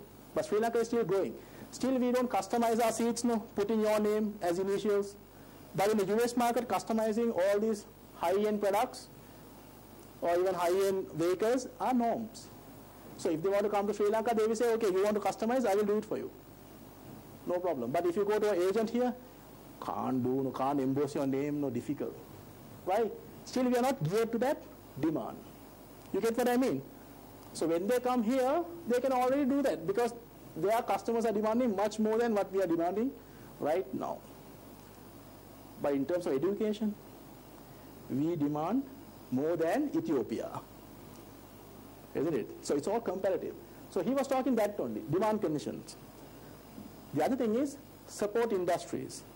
So if you have a company which has a very good support industry means, sometimes there will be in international markets companies which does not have a good support system. Then can you go and compete with them? Very easy. Why? They don't have all the end-to-end products, no, or the support system, but you have. So it's very easy for you to change. Your response to the market will be faster. Your ability to cater into the demands, easier. Okay? So he said you have to check these. The other thing is the factors. There are two types of factors, basic factors. He said basic factors, of course, will not give you much. If you have very unskilled labor and you have these natural resources, all that will not give you that much of an advantage. But if you have resources which are specialized or advanced, for example, you have the best ICT professionals. Now in Sri Lanka, we had the highest population, the second highest population of SEMA, the highest population of ACS, the highest population of BCS. BCS means British Computer Society. ACS means Australian Computer Society. We have the highest population in the world. So why can't they use that intellectuals to develop something, a unique industry? That is what he was talking. Those skills and capabilities were difficult to develop, no? How many chartered accountants will you have over the world? I think ACCA has about registered students about 450,000. And members maybe about 40, 50,000. So what is the population of the world? 6.6 billion. So if you divide all the chartered accountants, let's say we have 1 million chartered accountants, divided by 6.6 billion. How unique are you? Maybe you are 0.000001% of the entire world population. So are you unique or not? So your skills are general skills or unique ones. Now, Porter was talking about those skills. Having the number is not the main thing. Having the right skills, right resources means that. Those are what he called factor conditions. So if we have all these, you can go and compete in the international market, no problem. Why? You have all these advantages. That is what he was talking. Any questions on that? So can we go international now? Definitely we can.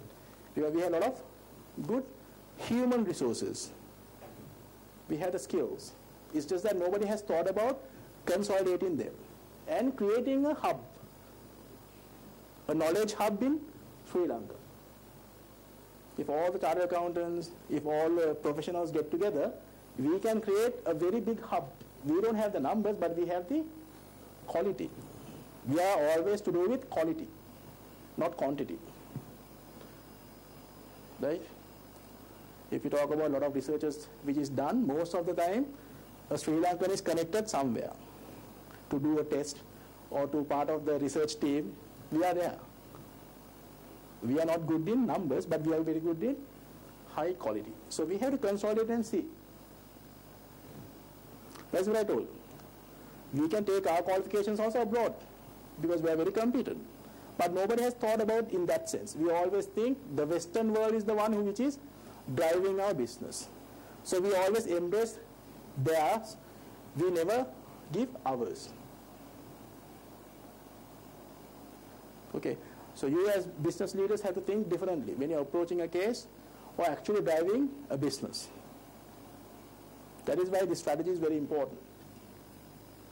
So if you want to develop a company, so okay, in terms of the scope, in understanding the scope, you can use the BCG matrix and understand if you want to go international or what is the direction you want to take or how do you do that method.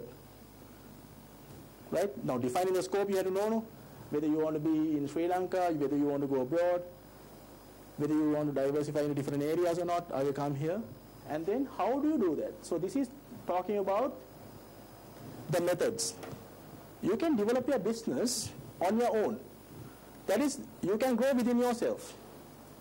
Organic growth. Or the easiest way is to go and buy somebody.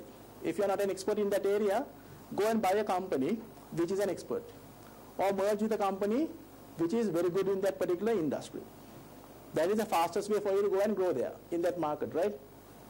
The pros and the cons I'm not going to discuss. You guys should know, because they will never ask, no, list the pros, advantages and this or no. They will ask in this context, if they pursue a mergers or acquisition as part of their strategy to develop, what are the consequences the management will face? Or what are the things that they should consider in doing that? They will ask a question like that only. They will never ask list the advantages and disadvantages of merging or going on your own. They will never ask like that. They will ask, if they pursue a strategy like this in developing, what are the consequences? Okay, so that is what you should know. And then the third one is strategic alliance. That is, you can get along with your competitors and say, okay, in this market, let's go as a team. Let's go as a team and compete. Procter & Gamble was trying to do that with Coca-Cola. Never worked. That strategic alliance never worked. They were trying to promote an energy drink. It doesn't work. It didn't work. Okay? So, but they had. All these airlines, they have alliances, no? If you're flying Sri Lankan Airlines, it is as good as you are flying now Thai Airways or Etihad, or for that matter, Sri Lanka. There you can accumulate your fly miles because they are all in the same alliance. One of the biggest alliance that you have in the airline industry is called the Star Alliance. I think airlines like Lufthansa, Virgin Atlantic, British Airways, all part of that. So you can use facilities of any of those airlines because that is an alliance, a group of airlines which has got together. Okay, so that is what we call developing an alliance. So they can share things, no? They share the lobbies, they share some facilities, they share even issuing boarding pass and all those stuff. They can share those counters. So for you, if you walk into an alliance, it is as good as you becoming any of those customers. Okay, so that is another way for you to go and develop your method. So here, if you want to grow as a company into new areas, either in your home company or your international market, these are some of the methods that you can use.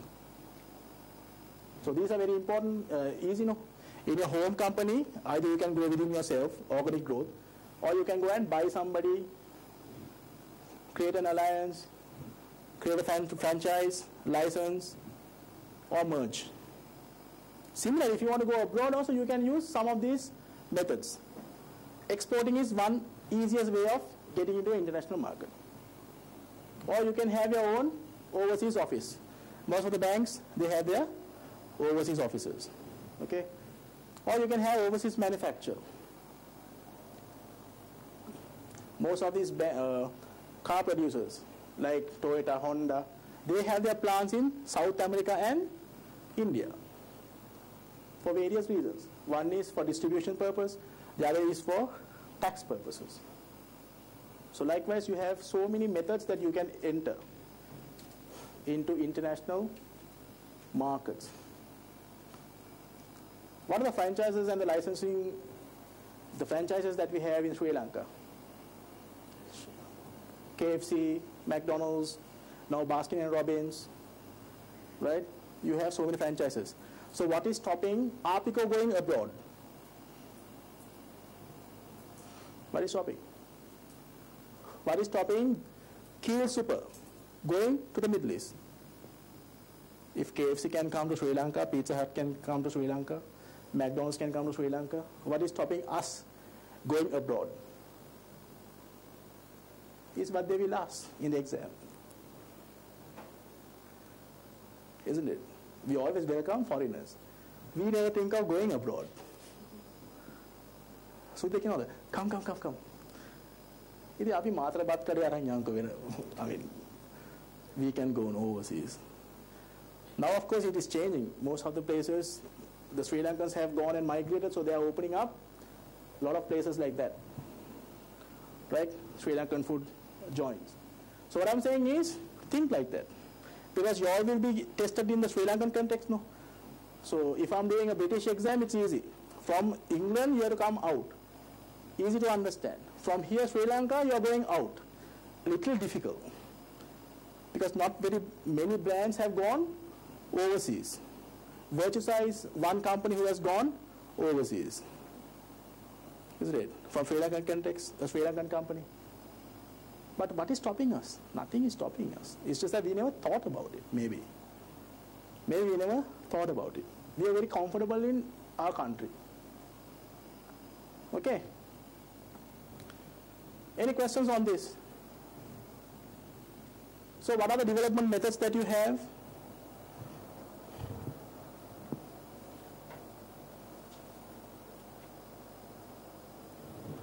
Because we are talking about corporate strategy.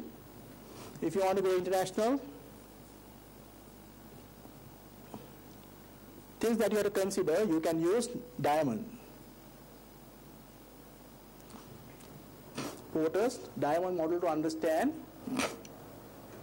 do we have a competitive advantage in going overseas? Okay, so that you can use in understanding that. So once you decide to go overseas, these are the methods that you can use in going overseas. Right? At the end of the day, what do you want to do? You have to create unique products and services which will be competitive in the market. Okay? So that is your end objective. To do what? To meet all the stakeholders' expectations. Shareholders want a return, give them.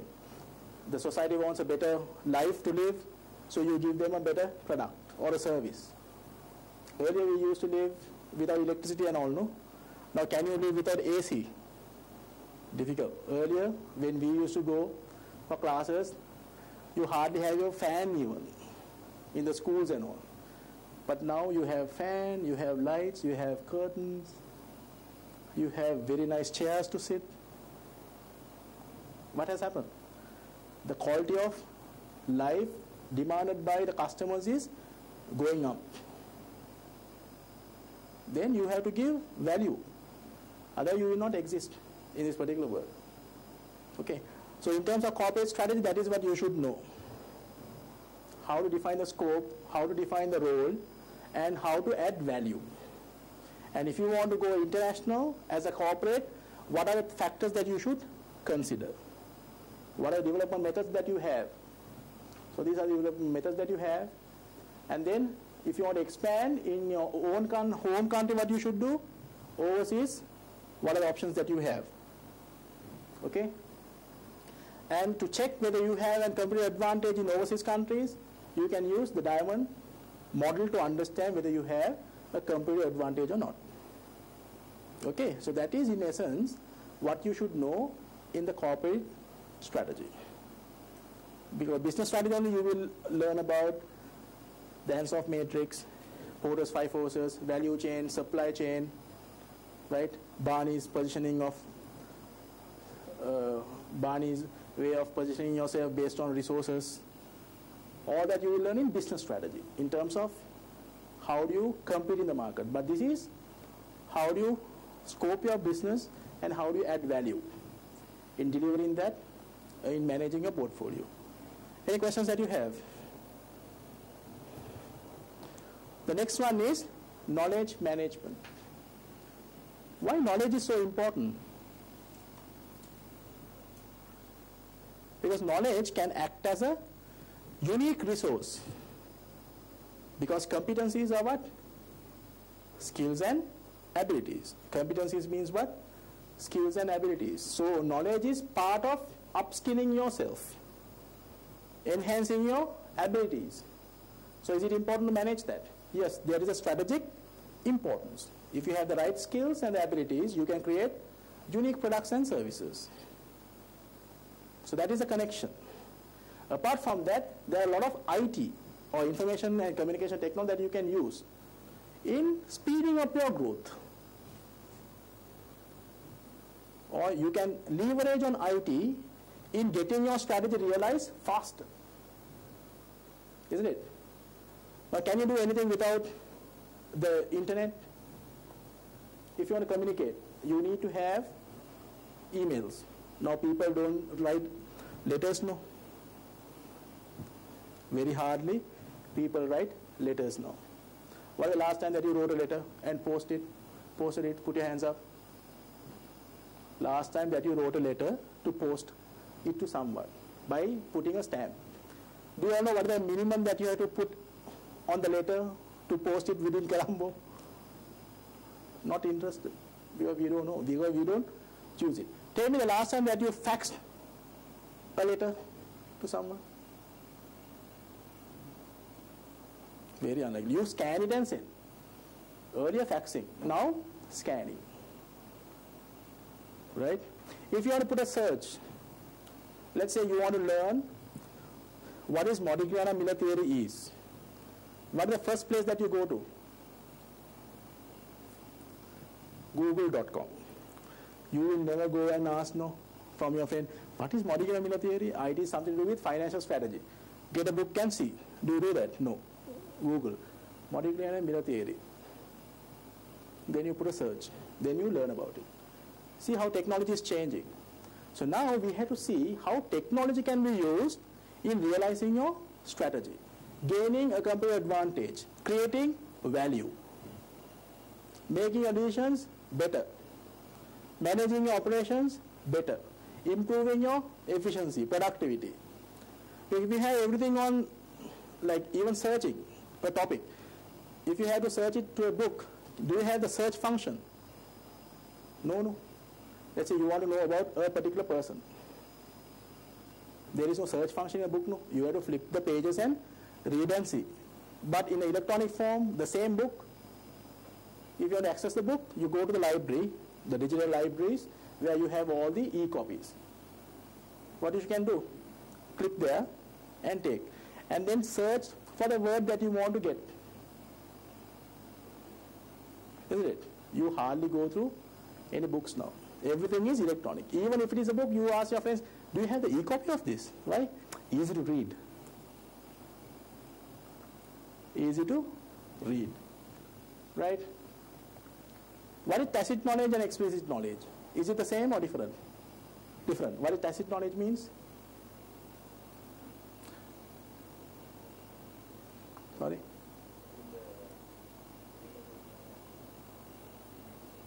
The way you think, your reasoning, your logical thinking. Very difficult to understand, no, right now what you all are thinking, even with some psychological background. Physically you all are here, but mentally you must be thinking, don't know whether it's raining outside. Don't know whether he will come at 6:30 to pick me up. What am I going to have for dinner today? Today is Friday, good. Tomorrow I can sleep a little. So people will be thinking all this. Similarly, when you give the same question for the same set of people, the way you approach and write the answer will be very different. Why? Because of your tacit knowledge, your past experience, right? Your ability to analyze, interpret, express, explain, logically think, it's all different, no? That's why the same question paper you all get, everyone get the same BSKM paper. How come different people write differently the answers? Because the question is the same. When you read 10 answers, all the 10 answers read very different. That is what we call tacit knowledge. But explicit knowledge means some of this tacit knowledge you can capture. Like the lecture today, what I'm thinking and the examples that I'm giving, very difficult for you all to know before I tell them. But once you go and look at the webinar, the recording version, you know it all. He said this.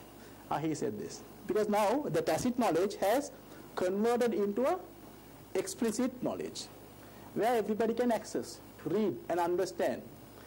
So all these books have captured the tacit knowledge into explicit knowledge. The procedure manuals that you have, the policy manual that you have, operating manual that you all get with your appliances, that is all tacit knowledge captured into explicit knowledge so that people can use it. Reuse it. Reusing is very important, no? Right? Reusing it is very important. Now, if I ask this question, what is the answer for this?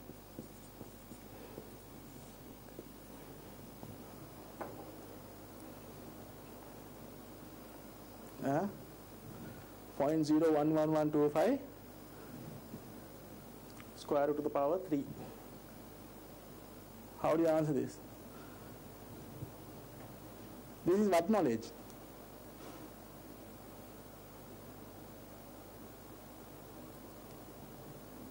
But this you have learned before. When you were schooling, you must have learned all this. And you all know how to do this also. If you have a calculator, it's just that you cannot do it using your brains right now. What knowledge is this? Since it is written, is it tacit, explicit knowledge? What is it? How to resolve this is your tacit knowledge. You can use Excel to do this, or you can use, can you use a normal calculator to do this? No, that is a tacit knowledge. Which tool to use to solve which problem? For this you need to have a scientific calculator, isn't it? Just a calculator will not work. Or you need to have Excel, and you should know how to use Excel. That is all part of your tacit knowledge. You get what I mean? This is all written also. So all written forms are like that. You read all the books in the world. Can you get the same knowledge as the author who has written it? Difficult. But that will give you a forum to reuse the knowledge that he has generated or passed. That is the other thing that you need to understand, how to capture the tacit knowledge and then how to reuse it. Now you need not remember this, but if you have the right tools, you can resolve this. You can solve this very easy. So which means you need to convert your tacit knowledge into explicit knowledge. How to do that? You can capture that tacit knowledge. Now this is a forum. The tacit knowledge I'm going to give you about the subject. You are going to convert it to explicit knowledge. That is why you are taking notes, no? You are trying to convert the tacit knowledge into explicit knowledge. Some people will record that they are recording. Why? They want to give the tacit knowledge as the explicit knowledge. So when you keep on repeating the same process, that becomes a explicit knowledge now. So one way is talking to people. If you don't know how to do it, you go and ask, interview. Okay, there are some transactions like that, no? Sometimes you don't know what to do. You go and ask your boss, what should I do? Then he will tell you. Next time if you have a similar question, will you go and ask your boss again? No, because now he has transferred that tacit knowledge to you, so it has become an explicit knowledge for yourself. Okay, so one way is forums, weblogs. There are a lot of places where you can go and interest groups. If you want to know or discuss about certain things, you can go and discuss. There are a lot of blogs. By doing that, you can go and check what are the latest additions. For example, if you want to know the latest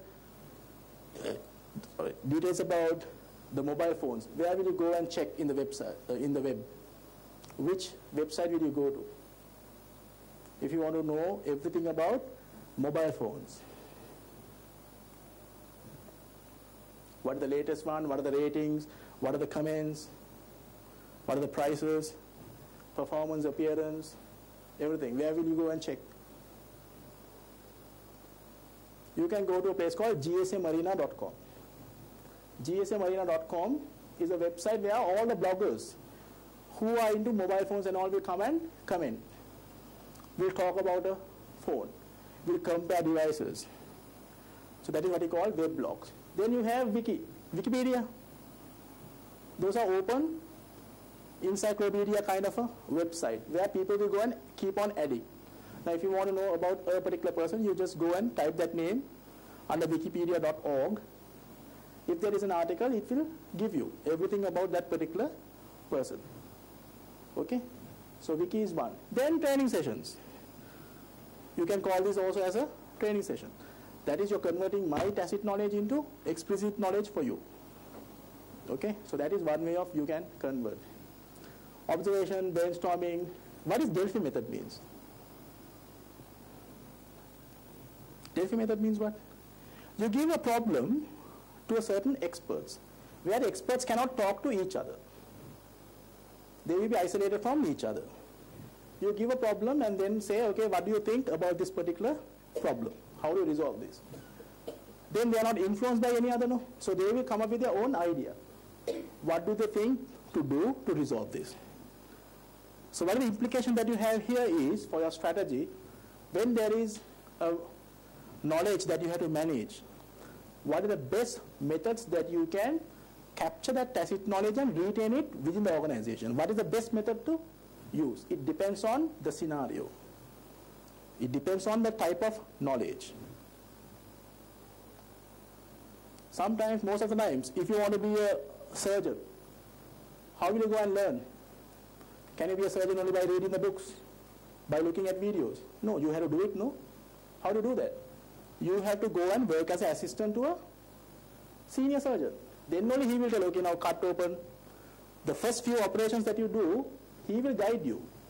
Okay, cut open properly, stitch here, this is the spleen, take it out, replace it with the brain.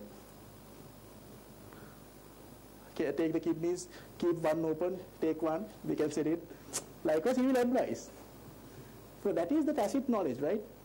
So that is by observing you learn. Most of these NASA engineers and all, how do they pass on the knowledge? The senior scientists will take the apprentice and they will ask them to observe. Observe what I'm doing. Take notes and come to me and check whether you have observed the right thing. And next time you come and do, I will observe you based on the instructions that you have taken. That is how you do, no? Even at office, on the very first job that you do, your boss or your immediate supervisor will come and tell you, this is what you have to do. Then they will show how to do. Then you have to take instructions. Then you have to follow the instructions and do the job. When you get stuck, what happens? You have to go and ask, okay, I got stuck here, now what should I do? Similarly, observation means that. So observations, some you can learn through observation, but some you cannot. For example, surgery is one way how to learn is by observing. That is why when you cut open a person, there will be like 15, 16 medical students will be standing right around the main surgeon. Why? They want to observe how to do.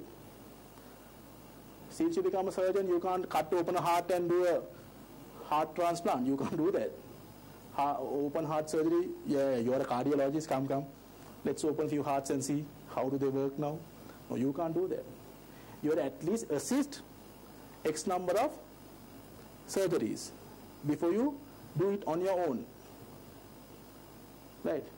Otherwise what happens? You have to have your boss always to come and stand next to you. Okay, can I open now? Yes. Cut. Okay. Where are you cutting? No, you can't do that. No. So observation is very important. Only thing is, all this depends on what type of knowledge, tacit knowledge are you talking that you want to retain. Okay? So this is how you discover knowledge within your organization. Is it important to discover knowledge? First you should know what knowledge that you have in the organization before you start coding it and saving it for reusing. Right? So first there will be a set of data. From that you have to select and you have to understand what type of data that we are trying to generate from this particular whole set of data. Because you have to make meaningful, these data should be meaningful, no? So you have to select. And then you have to transform in a way which is understandable or makes sense. Once you do that only, you will have something which is making sense. Understand the trends. Understand the normalities, the outliers. All that for you to do, first you have to analyze. First you have to pick a set of data and then you have to say, okay, we are going to check this, the trend in our sales for the past 10 months. Then you want to find out what is the highest, the maximum, the minimum, the average. Is there a cyclical reason for it? Is there an exceptional businesses that we have got? All that you have to find. Right? Then your ability to play around with the data. You want to do further analysis. Go deeper, deeper, deeper, deeper, and understand more scenarios. By doing that, what you're trying to do? You try to understand scenarios. Or you try to understand what has happened, and then you try to envisage the scenarios which might happen in the future. That is the application of it, no? Otherwise, why do you want to do any data mining? So you have to understand, and then you have to make sense. Okay? So once you know the patterns and models and all, then you can predict. That comes through experience. That comes from so many other factors. Your judgment. That is a little your tacit knowledge that you have to use. Okay? Sometimes when you go to a doctor, if it is your family doctor, by looking at your face, he will say what's wrong with you. Or by touching your hand, that person can say what is wrong with you. But if you go to a new doctor, you have to tell the entire medical history. Why? He don't have any data about you. So first he need to understand your data, your position. Then he had to analyze. Then he had to diagnose. But if you have been there for a long time, by looking at your face, he will know what's wrong with you. Okay? So that is something like that. So how can you understand the data that you have got in terms of the patterns and models? Because you have to drill down and see what does this data means to me and how can I use it, and what's the implication for me in managing the business, running the business, realizing the strategy. That is the implication for you. They will never ask what is data mining, how to use data mining. No. They will give a scenario and ask, so what do you think we should do in understanding or gaining a competitive edge? Okay? So these are all different types of methodologies that you have. You understand the data and you understand what are the outliers that you have. What is so unusual about this particular data?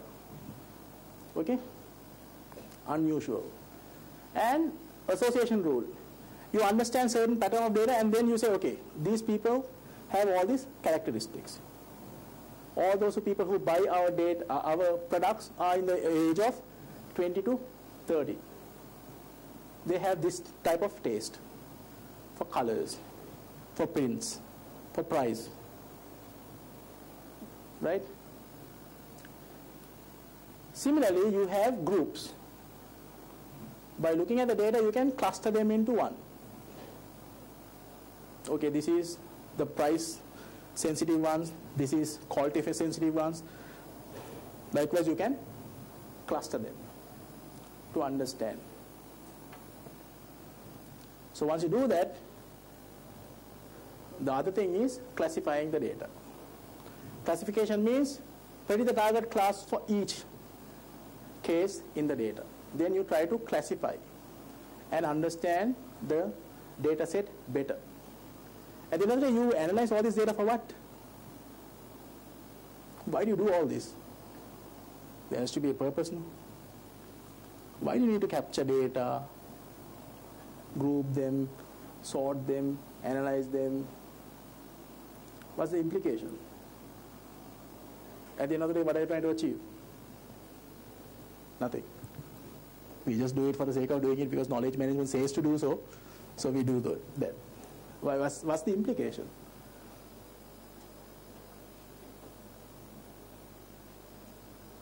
I always ask the question, why? Why do we do this? Why? No. We don't know why. Huh?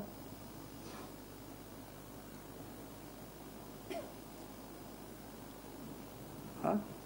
At the end of the day, you should see all this data, what does it tell us in terms of managing the business, understanding the future scenarios, the patterns, right? Understanding our target customers, profiling them, how to make more money out of them. Are we in the right segment? Are we catering all? To understand those things. That is a business implication of analyzing all this data. If you don't analyze, you don't know what is their taste, what do they like, what they don't. Okay, so that is important. So I will show the last CRISP model. I thought of to show you guys a video which understands or explains the CRISP model.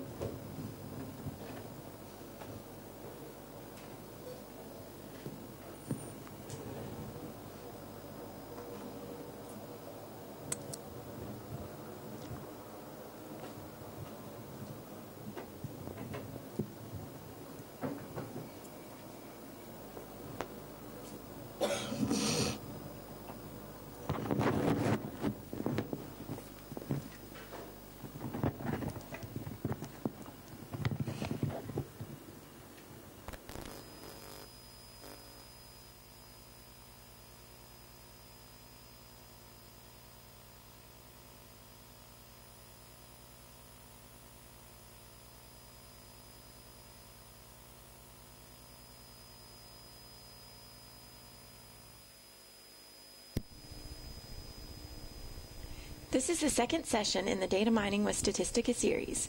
In this session, we will talk about the standard data mining process, CRISP. The first session was a general overview of data mining, and the series will continue with all the steps of a data mining process. This session is conceptual, but the remaining episodes will be hands-on examples using Statistica. What is CRISP? Today we will discuss all of the steps of CRISP and why they are important. How will a standardized process help a data mining project? Next, we will explore the Statistica tools offered for CRISP. CRISP stands for Cross-Industry Standard Process for Data Mining. Since data mining is a relatively new field, everyone was doing their own thing, making it up as they went. The pioneers of the field collaborated to make a standard process. CRISP is applicable in any industry using any data mining software. The standard process is necessary to make projects fast, efficient, and cost-effective. Statistica Data Miner offers tools Data Miner Recipe, which systematically lays out the steps of the data mining process using CRISP, Data Miner Workspace, which provides a structured workflow for the data mining projects using CRISP, and Interactive Data Miner, which is a dialogue-driven approach to CRISP. Let's take a look at the process. Business understanding. The first step of CRISP is critical. In the business understanding phase, the goals of the projects are defined. It is important to understand what can be learned from our data. What questions would we like the data mining project to answer? What business objectives can be met? In this phase, a project plan is created, laying out the goals and defining project success. Without clear objectives for the project, we lack direction and can't gauge the project's success. Data understanding. This phase begins with collecting data or accessing existing data and will require experts in this domain. With an understanding of the business need, the data are explored, graphically or using basic statistics. What relationships exist in the data? Business and data understanding are interrelated. Exploring the data and finding relationships can trigger business understanding. Going between business understanding and data understanding, we form hypotheses to test and clear goals for the project. Data preparation. This phase is time-consuming, even taking up 80% of the project efforts. Data is often messy. By that I mean that some variables may be missing or incorrect. In this step, we must decide how to clean the data. Modeling. A wide variety of modeling techniques are available, and these will be discussed thoroughly in the future sessions. Additional data preparation may be necessary to properly use a particular algorithm. Therefore, the data preparation and modeling phases can go back and forth. The modeling step often generates several predictive data mining models, and the models are assessed in this step as well. Evaluation. The models created in the previous steps are reviewed, finding the model or collection of models that best achieve the business objectives determined in the business understanding phase. In this step, we determine how to use the models. Deployment. By this phase, we should have a model that meets our business objective. Deployment uses the model to score new data. This is not necessarily the end of the project. Incorporating new data into the model building phase can improve performance. Statistica Data Miner Recipe provides a utility to move through the steps of your data mining project. This utility is perfect for beginners in data mining and yet offers advanced options for experts. Business understanding is completed before we look at the data. The first several steps of the recipe take you through data understanding and preparation. Then we get to model building, evaluation, and deployment. The Statistica Data Miner Workspace provides a workflow utility to create data mining projects using CRISP. These workflows can be later applied to new data sets and run with very little effort. In this project, we have used several modeling techniques, found the best one, and used it to make final predictions. Statistica Data Miner offers abundant options for each analysis step. Data understanding, we see some of the graphic tools that Statistica has to offer and a histogram. Data preparation, we've got tools like recoding outliers and handling missing data. Modeling, here we see a list of some of the modeling techniques offered by Statistica and a tree chart from a modeling technique. Evaluation, and here we see a gains chart evaluating a model. And deployment, and our data mining tools have the options to create deployment code in C, C++, PMML, deployment in Statistica Enterprise, and Visual Basic. In this session, we discussed the phases of CRISP and how they are related to each other. We discussed how Statistica Data Miner can meet the needs at each step. Now that we have explored how data mining works, we can start on examples. The next session will introduce a data set that will be used to explore data cleaning techniques and later be used to illustrate the classification techniques of Statistica Data Miner. Over the next several weeks, we will use this data to show Statistica tools for data preparation. These techniques can then be applied to your data mining project.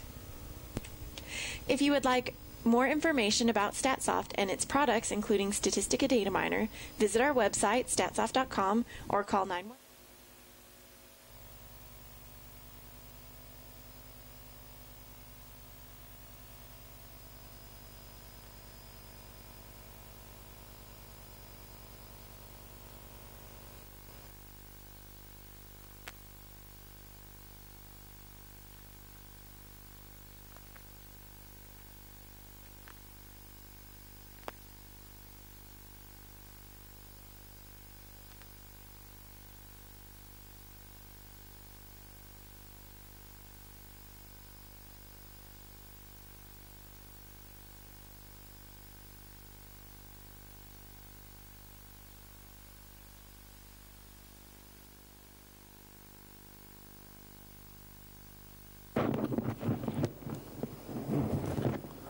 So there's one of those, and there is another video that I thought of showing where they do surgeries using artificial intelligence. There is another area, right? All these expert systems, how you can use all these expert systems in leveraging your business operations. So these are some of the real life examples that you can actually go and check in your YouTube. Do you have time? Can I show one?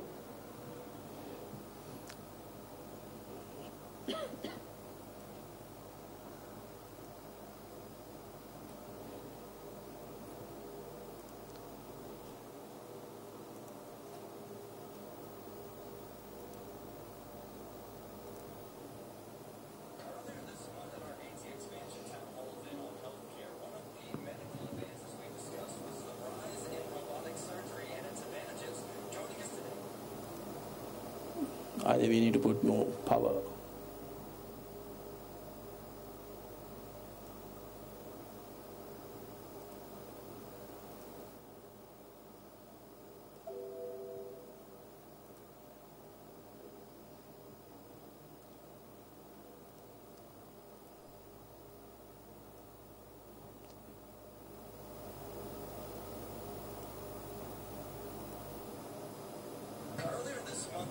Expansion town hall event on healthcare. One of the medical advances we discussed was the rise in robotic surgery and its advantages. Joining us today is Dr. Francis Bruzani, a surgeon with the Austin Diagnostic Clinic.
So this is using technology in performing even very high advanced stuff. Now we don't cut open people, but we cut open companies in terms of analyzing, in terms of doing a lot of things. Surgeries, I call all the consultants as corporate doctors. We cut open companies, no. So now we have to see if medical science is using artificial intelligence in cut opening people, how can we use it to cut open companies? Make them better, make them more efficient, have little scars. He was talking about advantages, no? You put very little injections. Scar means you can't see any, what do you call, pella, something like that. No marks, you can't see any marks. People don't want to go for surgery because they will have a lot of scars, no? Similarly, you can cut open companies and you can make it better if you make use of technology. So that is a scenario that they will ask. What is the surgery that you should perform in this particular company, making it better? By introducing technology. Okay, so that is what they will ask from us. Because we are chartered accountants, so we are not surgeons. Right, so any questions that you all have? Do you all have any questions? Any questions? I have one question. One thing that I did not discuss is what are the directions, the strategic directions or the options that a company has in terms of growing. Anybody can answer that question? I told you the methods. I told you if you want to go international, how you can go. But what are the other options that you have in terms of providing a direction to the company?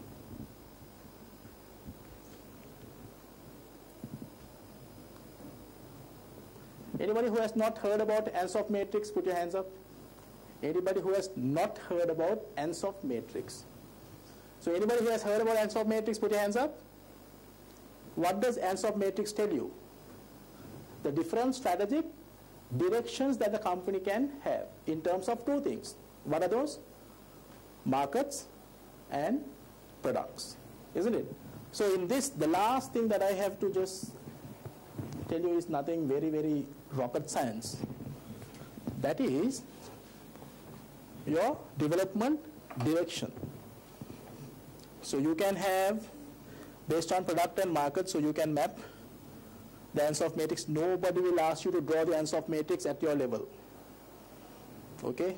You can put market and product, or product and market, it's okay. Existing, new, existing, new. So existing market, existing product, market penetration. How do you penetrate into the market that you're already in is what they will ask. You have to attract the non-users, you have to increase the frequency of use of your existing users, right? You have to swing your competitor customers to your case. If they're using a competitor product, you have to tell, okay, use my product. If they're having Coke, you tell, have Pepsi. If you're brushing your teeth once, brush your teeth twice, so that you can increase your number of products that you sell, right? So that is increasing the frequency of use. If you never brush your teeth, start brushing your teeth now. Some people don't brush their teeth also, no? Okay, they brush their teeth, but they don't brush with toothpaste. They use Gopal. They use salt. They use charcoal. So now you attract the non-users to use your product. So that is one way of penetrating your market. Okay? How do you do? The other method is, if it is a new market and an existing product, it's called market development. So you go into new markets. It can be geographically. You are not covering all the districts of Sri Lanka. First you try to cover all. Now not all the areas have 4G, no? Dialog has introduced 4G. Has all the districts have 4G? No, only in Colombo. Then if you want to penetrate the 4G, then they have to first think about developing the existing 4G network into other areas. Or else it is product development. Come up with a new product. Like 4G, you come up with a new product. Right? To the existing market or the customers. The last one is diversify. Go into totally a new market. This diversification you can do in two ways. What are those ways? Either it is related or unrelated. If it is a related diversification, you can have either a backward integration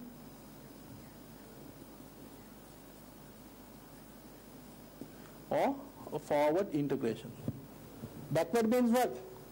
You go and buy your supplier, or you can go and buy your distribution channel.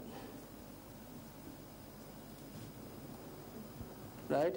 If you are going to unrelated ones, it's called a conglomerate.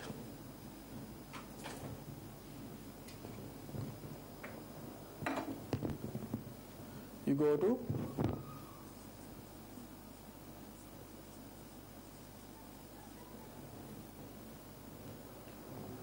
backward or forward. There's one more thing. You can have vertical or horizontal. So horizontal means you go and buy your competitor. So you merge your competitor, or you buy your competitor. Then what happens? What's the advantage that you have by buying the competitor? You have less competition.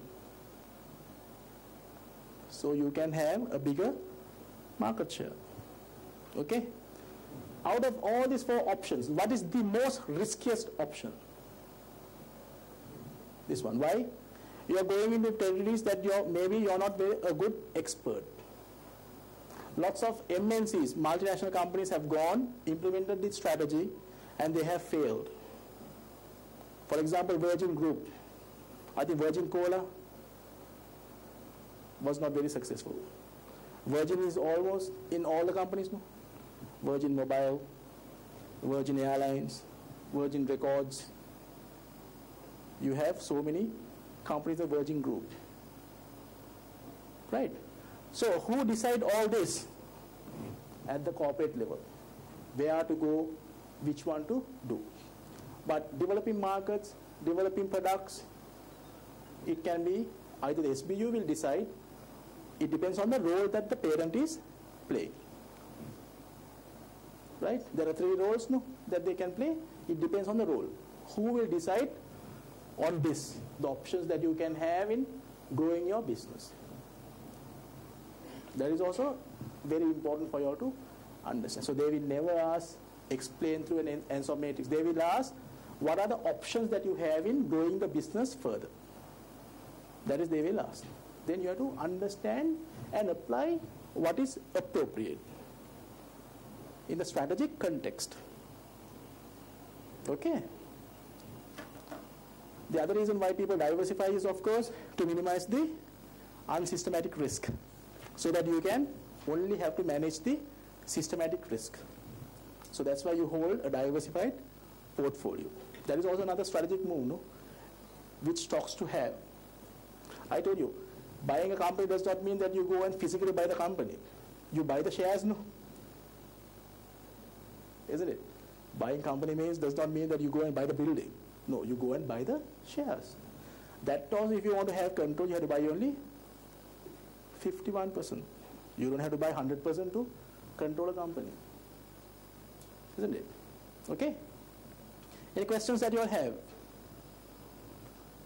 So your textbook, I told you, is not the all-in means. That is not your all-in means. You have to read a little extra to understand and to stimulate your thinking process.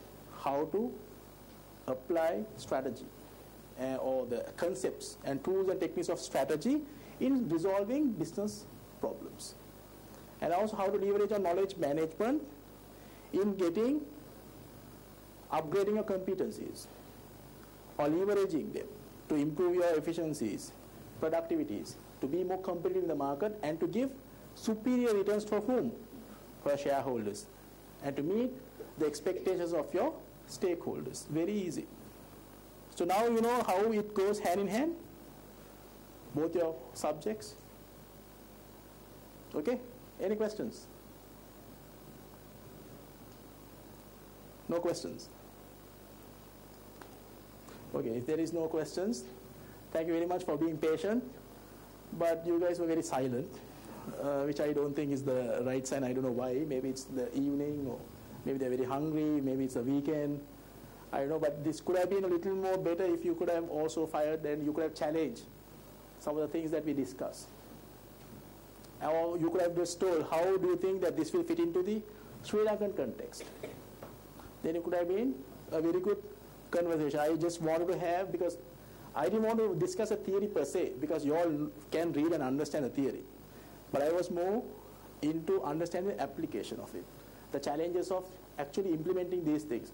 And you could have asked whether these things really happen in real world. Do these theories actually practice by the MNCs? That could have been a little more better at your level. Because I also want to come and challenge your intellectuals, challenge your thinking. But to see you all just agreed for almost everything, right? But if I was sitting there, I could have challenged a lot of things. Right? Okay, so all the very best for exams. You all have 7 weeks, I guess. So study smart, and practice is very important. I told you, everyone knows to watch cricket. By watching cricket does not mean you can play cricket to that international level. No. Similarly, you know the subject. That does not mean that you can write the exam in 3 hours and you can get very good results. Unless you practice, you wouldn't know. Your logical way of thinking, understanding the scenario, extracting data, analyzing, critically evaluating. Sometimes in exams they say, what is not so good about this theory? Tell that. What are the limitations in using this tool? Tell that. Right? So they tell that also. Or what they're doing, is it right? Is that the right thing to do? Or is there anything else that you would like them to do? Which means they're talking about an alternative for whatever decisions that they have made. Or evaluate their decision. Are they good? If they're not good, why are they not good? What can they do differently? Okay, so that is what will be asked. They will never ask a direct question, explain the diamond model and tell how it is applicable. No, they will never ask anything like that. Tell me this, I will explain the Ansoff matrix and talk about conglomerates. Never. Never, never, never. But when you read the scenario, you should understand, okay, this business is a diversified business. There are different aspects, which means we have to check whether they have the right people, the ability, the skills are there. Do they have the competencies? Do they have the resources to manage it? If not, is that the reason why they are suffering? Is that the reason why their profitability is coming down? Their revenue is growing, but their profitability is suffering. There has to be a hole in the bucket, no? Identifying that only your task. And at the strategy level, nothing will be direct. Everything will be read between the lines. Read between the lines. They will give you hints. But you have to use your tacit knowledge to interpret that. What is he telling? Okay, so that is very important. Okay, all the very best, guys. Do your best, and everyone has the ability to pass, right? Everyone has the same resources, but it's the way you use the resources only is very important. I told you, human resources are not the most important resource, but the right people are. Okay, all the best.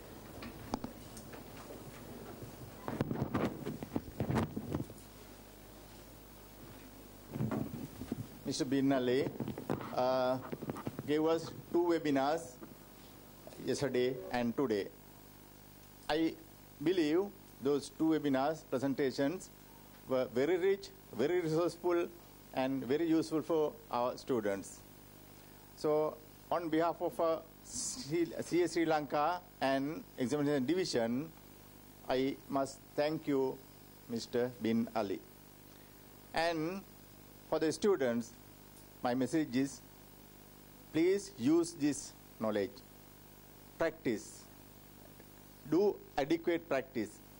And come to the examination with adequate preparation and show your colors.